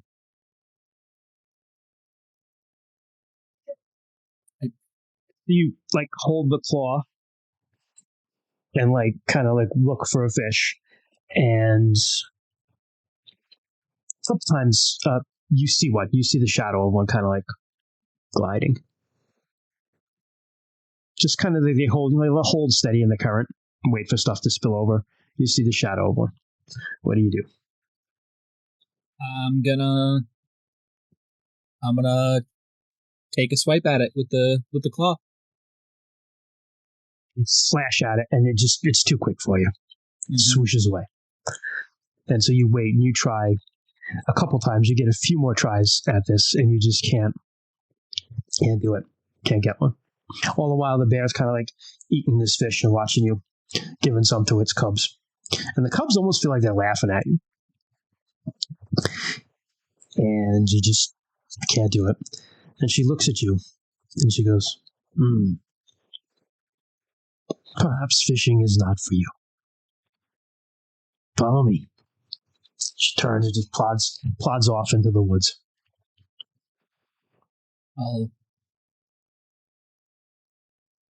I'll heft the claw again, and I'll start after her. You follow her and the cubs have like fallen back, and they're kind of like running around your feet and like smelling you and stuff now. And like, if you understood bear talk, you'd feel like they're probably like making fun of you, but they're just, they're having fun with you. As smaller animals than me have been lately, they've been making fun of me. I kind of accept it. Correct. So you follow this big she bear, and eventually she comes to this huge fallen tree, and she just kind of puts one big paw on it, pulls it over, and just kind of rips the wood up and starts picking through it. Picks up this really nice fat grub and just eats it.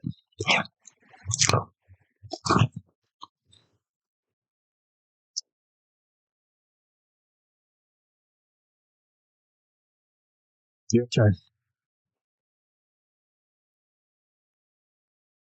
As Troy joked in chat, it's time for the bare necessities. I will dig through this fallen tree. So you get into the tree and you start trying to pull the wood apart to find grubs. And it's a big tree. This is like you, a big guy, would not be able to get your arms around it. And you're trying to like rip it up, and you're not strong enough. You're not strong enough to get anything out. And she's just kind of sitting there watching, and you're getting cold now because it was a wet night and you haven't had a fire, and you're starting to like shiver now as she's sitting there watching you. And she says, perhaps a bear claw is only as good if it's attached to the rest of the bear. And she kind of pushes a grub at you.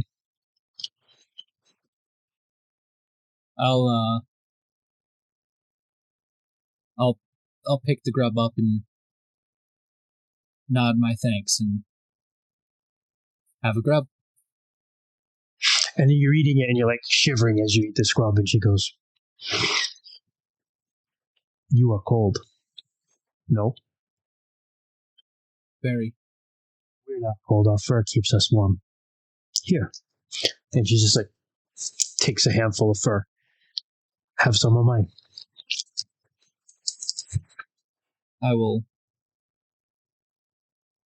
I accept her fur, and I will try and use it to keep myself warm. Like just like a handful, and you're just able to like put it kind of like a bear beanie, and it keeps you warm, warms you up, and you feel good. You feel really good, actually. You feel a lot better. And she goes, all of a sudden she goes,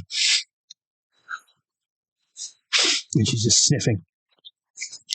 Do you smell that?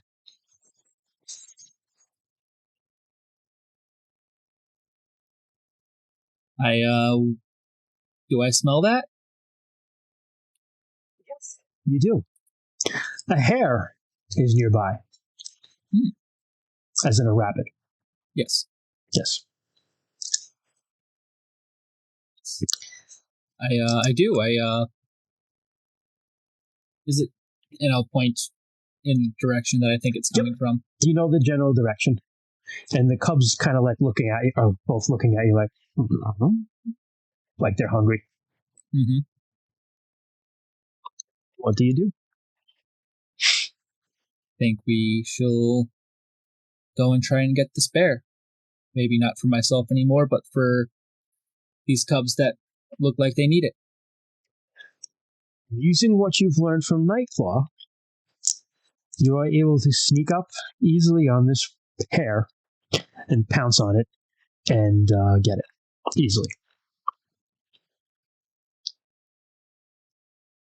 I will take the hare and I will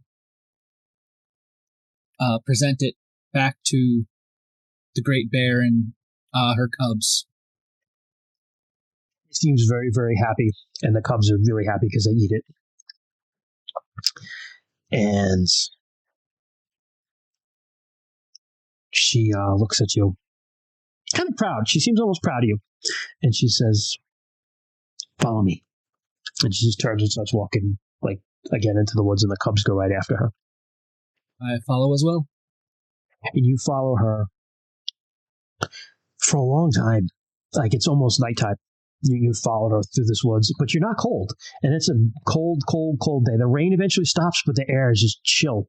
But you don't feel it. It doesn't bother you, and you don't get tired as you walk through this deep, silent forest. And you catch the smell eventually of something very, very sweet. And you hear a buzzing up ahead. And the she-bear and her cubs stop. And you get up next to her, and you can see there's this old dead tree that's hollowed out, and you can hear buzzing from inside. I know that buzzing well. Yep. And she goes, "Go get us some honey."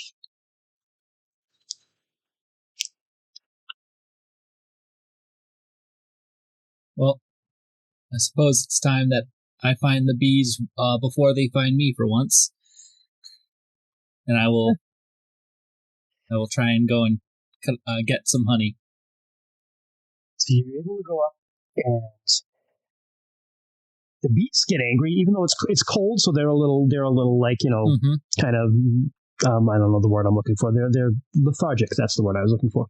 But you're able to scoop in, but you activate them when you're scooping some honey out. But the fur that you have like protects you from it. Doesn't bother you. And you get this honey, and you kind of run back with this couple of combs of honey for her and yourself and the cubs. Add 1d6 to your survival skill for everything you have learned from the bear. Bear survival. Bear survival. Bear, almost as if Bear Grylls. Y'all, chat has been so many bear puns, and it's making me happy. All right. Got a 5 on that, bringing it up to 30.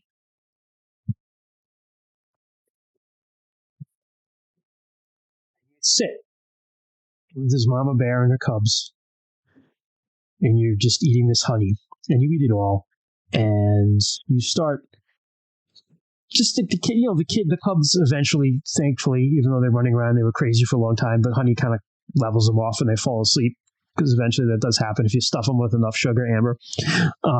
And they crash. Just give them as much sugar as you can, and they crash, I promise. I'm crashing. The key is that's where it's a test of will. All right, you have to give them more sugar, but they kind of start to sleep, and the mama bear says, "Thank you for the honey. You're learning to be a good bear." Thank you for teaching me how to become a good bear. I have one more thing to show you. Come with me. And she kind of turns and pads away again. I will follow. So you follow, and she leads you up a ridge, and there's like a rock outcropping, and she kind of goes up there and sits down and is looking at a view, which bears will actually do. They'll just sit and look at nice views, like for no reason other than like because they like them. And there's this gorgeous view of the valley that you're in, and you can see out, and you see those lights again in the sky. The aurora borealis is flickering over it, but you're looking around and you're like, I don't recognize any of these woods. I don't recognize any of these mountains. I should be able to see Carol Finn, but I don't. Like, I don't know where the fuck I am. I don't even see that red bitch in the sky. Yeah, you don't see anything. You don't see any of it, but it's really, really beautiful. And you sit for a while and you just take in this gorgeous view. It's like, it's late fall, so it's like you got the yellows and the oranges and the leaves, and where you have the deciduous leaves, and it's just very, very beautiful. And you sit for a while and you just take it all in. And she says to you, "It's beautiful, isn't it?" Very. I'm not sure where I am, but I like it here. It's very peaceful. All the wild places of the world are beautiful, and they deserve to stay that way. Tell me something. When you leave, will you protect other places like this? Always. Will you make sure the wild places stay wild?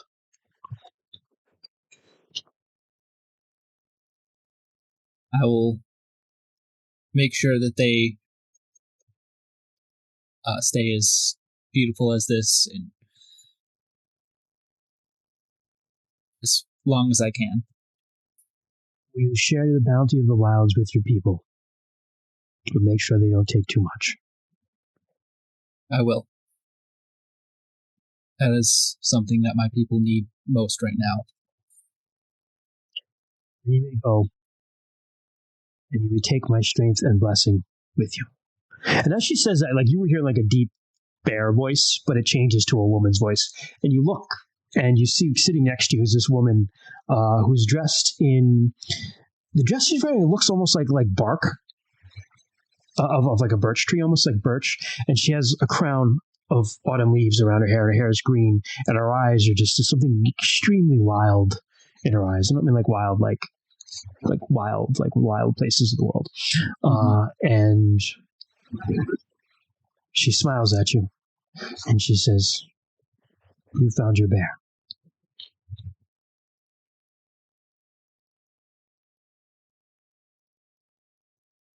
Thank you. I was not sure what I was going to expect from this, but You did well. Go in peace. thank you again. Thank you for all that you have taught us. I will see you again in the wild places. And you turn and you walk away. When you look back, she's not there anymore. And you see ahead of you, kind of waiting, leaning on this tree, a guy who's like bigger than you. You recognize from your adult initiation.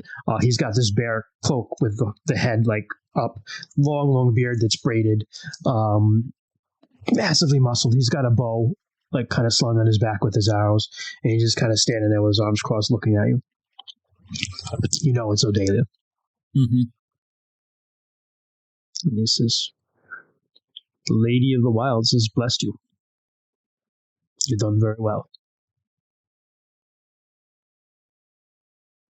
Thank you. I was hoping, well, not hoping. I guess I thought I was doing this solely for you, but all the She wilds. is my mother.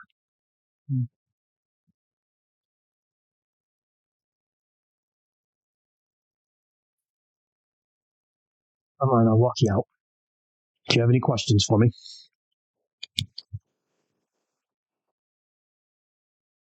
Will I ever be able to reach this place again? If you live a good enough life, yes. But you have much to do ahead of you.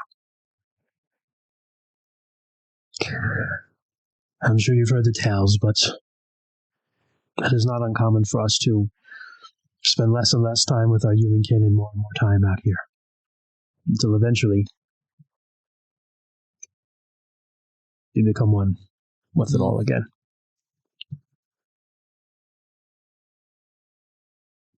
I've heard our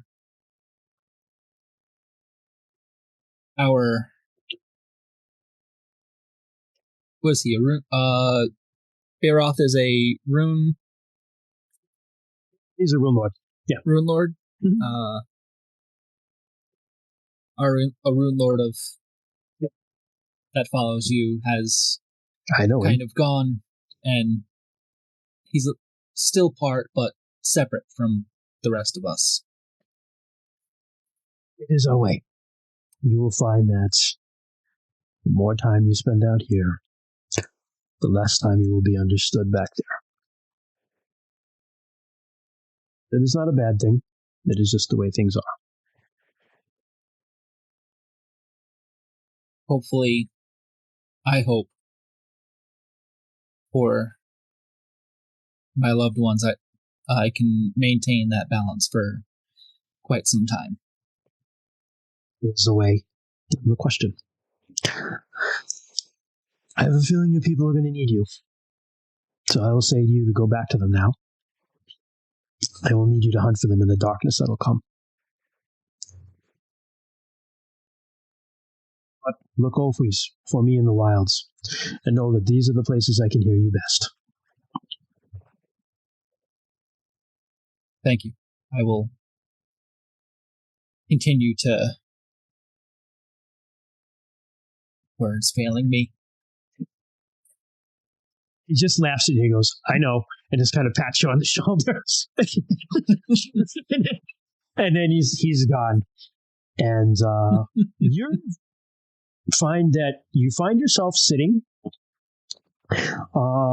on a rock outcropping, and you recognize where you are now. You're very high up on the eastern side of Mount Cogratus, kind of looking out over lowland Sartar. You can see Carolfin in the distance, and you can see the marsh, and you can see the different hills and the Colomar Wilds below you. You're back from wherever you were. Only this time, you have your bow and your axe, and everything is back with you, wrapped around your shoulders, and over your head is a bear cloak.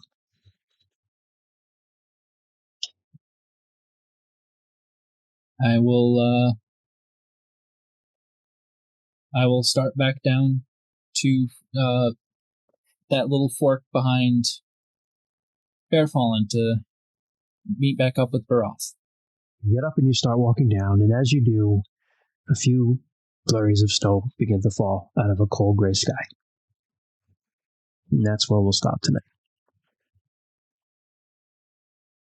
Shorter episode. But that, yeah. Damn. Yeah. Welcome to Manimalhood, brother. Animalhood. Animalhood. Slowly gathering animal companions. You guys will, off the root point, you'll have wolf and bear fighting. We're gonna develop a special fighting style called Wolf and Bear. Wolf and bear. Arisa just over here like, I'm gonna have to learn animal anatomy now. How the fuck do I... Sarah and I were on fire in the chat. Some of them direct messages with each other, so you all don't even know. Yeah. I saw you guys like just cracking up, and I'm like, yep. What? I know something's happening, but I was like, is it in Steam chat? No. It's not here. Something's happening. Direct message. Yep. Yeah. I was censoring myself. It was for your own good. Yeah. I appreciate it. Just tell me now or later. Just tell me later. I had Twitch chat over to the side, also making puns that I had to ignore. Oh yeah, Twitch chat is puns from every side. Still making bear puns. Yeah, they are too. They are very much so. Hell yeah, I love you guys. It's so good. Oh. Woo. Yay, All 2 right. down. Bam, bam, bam, bam, bam. 2 down. I'm not the only one. Yep. Congratulations, you're a grown-ass adult now. You in your cult. So I'll message you later with your rune. You get some rune spells and stuff like that. We'll talk about that. And you get bumps to your skills because you can look and like there's stuff in there outside of what you got doing this. There's more. Yep. So we'll go through that stuff. All right. But yeah, shorter session because we only Ray's had gonna 3 wake up naked in a bush on Wild Day, just like sit up, and then Descara is just gonna sit up out of another bush. Insane. This is the best little was- awkward, the bro-not of Rose night out.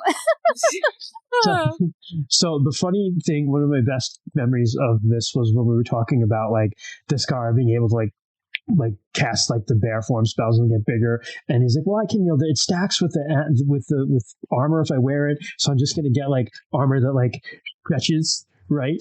So like Amber and I just Googled bear in a harness and just like peppered Horrible plan. all the pictures that come. Oh, I know what I was gonna get. Ray, All the don't worry, pictures that Ken. come The up. internet knows exactly what you mean. We know exactly what you look like, Ken. I mean, that's pretty close to the lines of what Amber and I were talking about behind your backs. Yeah.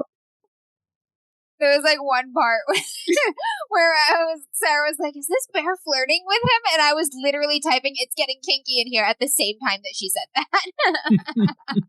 Just a little it was so furry good. nonsense. She's, It was so whatever. good. It's all good in the hood. You get a little furry as a treat. So Like I came back from wrangling the children, and you said like she a couple times, like the bear was a her, and I was like, "Oh no, Descara's talking to another woman." I bet it was a And then we bear. just started with thanks. That was so good. Just love it. it works, Ken, because it's like those guys just wander off in the wilderness and don't talk to people. So like, Yeah. Yep. good job. It's like talk. Yeah. Goes into the woods. I'll be in the woods for 20 years. I'm gonna go eat some raw The fish now. Odayla version of walking into the sea. Just Yeah. walks into the woods. Never to be seen again. They do that. Eventually, they'd just be like, I'm just going to stay as a bear. Fuck this shit. I'm out. Peace. Bearing off. Bear time. Fucking goals. A cat insulting you the whole way. Like human, 2-ton bear, doesn't matter. Cat's Okay. talking smack. Christian, have you seen or read Coraline? Because the way you played out that first intro is basically the cat from Coraline. Oh, really? Yes. Yeah, I never have. It's I never so- have. It's one of the Neil Gaiman things that Watch I never watch the movie. have read. Okay. Look, I'm gonna be a horrible librarian right now, but I like the movie better than the book. I'm just saying. I mean, The movie was very good. It's that good.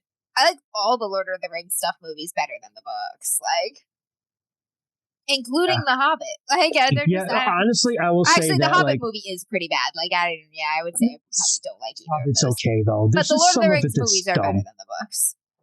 Yeah, because you don't have that first 50-page hurdle. That's the problem with Lord of the Rings. Like Fellowship of the Rings was like, and Tom Bombadil. I'm sorry, people are going to probably like hunt me down and shoot me, but like I hated Tom Bombadil so much, and I get what he is and everything. But like I was reading that, and I'm like, fuck this guy. Like I was just Fuck this guy. My favorite Tolkien post I saw online. Now, granted, I have never read Lord of the Rings. I have not seen any of them, etc., etc. So this meme has no context for me, but it's Tolkien can spend 5 pages describing a tree, and then only mentions offhandedly in one sentence how a hobbit invented golf. Once you get past those first 50 pages, it's decent. It's a decent read, but it can be real dry at places. But I have ADHD. I fucking can't. I love epic watching and playing in epic fantasies, but I do not like reading them. They're just, the pacing is all wrong for me. Yep. I will do my favorite thing because Rainey's not here and crap on the Wheel of Time, but like also like Oh, dude. shots fired. seriously, no. With that All right. whole book. Before we get too controversial with our We're gonna get takes, burned off the internet here. book I'm top sorry, will I hate just us. couldn't. Like, I got through 3 of them, and then I found that there was an entire book that was entirely about like boll weevils, like You got through infecting 3 potatoes. of them? I got through 3 of the Wheel of Time. Yeah, I did like and I was 120 pages the first one, and I was like, I nah. just forced myself through it. And it's like, by that 3rd book, I was so sick of like, Rand reaches out and felt the taint of Sidon. And I'm like, I fucking get it. Okay, guys fucked up. I get it. All right. You mentioned it like 5 times every single page, motherfucker. I'm sick and tired of hearing got it. the subtext. Yeah. Okay. All right, I'm gonna take this. Yeah, real we quick. probably should And leave. 0 for- downloads for gonna- the next month. Yeah, I'm Brady's just gonna be like, what happened? You just start getting hate mail. Yeah. What Thank happened? you, everyone, for bearing with us on this episode of DMs After Dark. If you enjoyed it, you can follow us here on Twitch. You'll get notified every time we go live, which is every other Friday at 7 p.m.-ish EST, unless we have bonus streams, which happen occasionally for cool and chaotic things. You can also follow us on all of the social medias at DMs After Dark, Facebook, Twitter, Instagram. You can email us at dmsafterdark@gmail.com. If you would like a swaggy t-shirt with our logo on it, I have just put the link in chat. We are hopefully coming out with some more merch soon. We've got some Team Chaos and Team Wholesome shirts that we're planning on, and I have been drafting some sticker ideas in my Hell brain hole for more of those. So feel free to check that out if you would like to. Talking about Twitch, if you want to subscribe to us, you can hit that little subscribe button. It is $5 a month if you wish, or if you have Amazon Prime, you can give us 5 of Jeff Bezos' very own dollars. You should. Which we can spend it better than he can. Jeff Bezos or us. Take from the dragon and give to the poor. Actually, so I saw a meme where it was more than a meme, but it was someone figured out, talking about Tolkien, Smaug's hoard, okay? A literal mountain of gold was worth about, say, $50 billion today, okay? Jeff Bezos is richer than Smaug, okay? The little dragon, who is like the personification of greed. A personification of avarice. evil and greed, and Jeff Bezos has more money than he does. Twice as much. What? So chip away that hoard. Give us 5 of his dollars. Give us a little bit of that. We're the hobbits. We deserve it. Right? Is that an okay analogy for me to make? Is that? Yeah, we're not going to get sued. Okay. I don't know any of I just know hobbits are fun and like to eat, and that's us. It sounds right. Email us. We're on all the podcast apps at DMs We're After Dark. fun and like to eat. That is a perfect summary, Sarah, actually. It's pretty good. You've written our entire bio, all of our bios. We're fun. We like to eat. You're welcome. Whatever podcast app you like, we're probably there. I'll be honest, that's where most of our subscription money goes towards too, because hosting podcasts is expensive, y'all. So you can listen to us forever. And if you want to leave us a review on any of those podcast apps, that would also be really freaking cool, and we love it and appreciate it. Because we enjoy doing this, and we enjoy that you enjoy this chaos. And until next time, my friends, go into the woods and flirt with a bear. Good night. Night. Please don't die.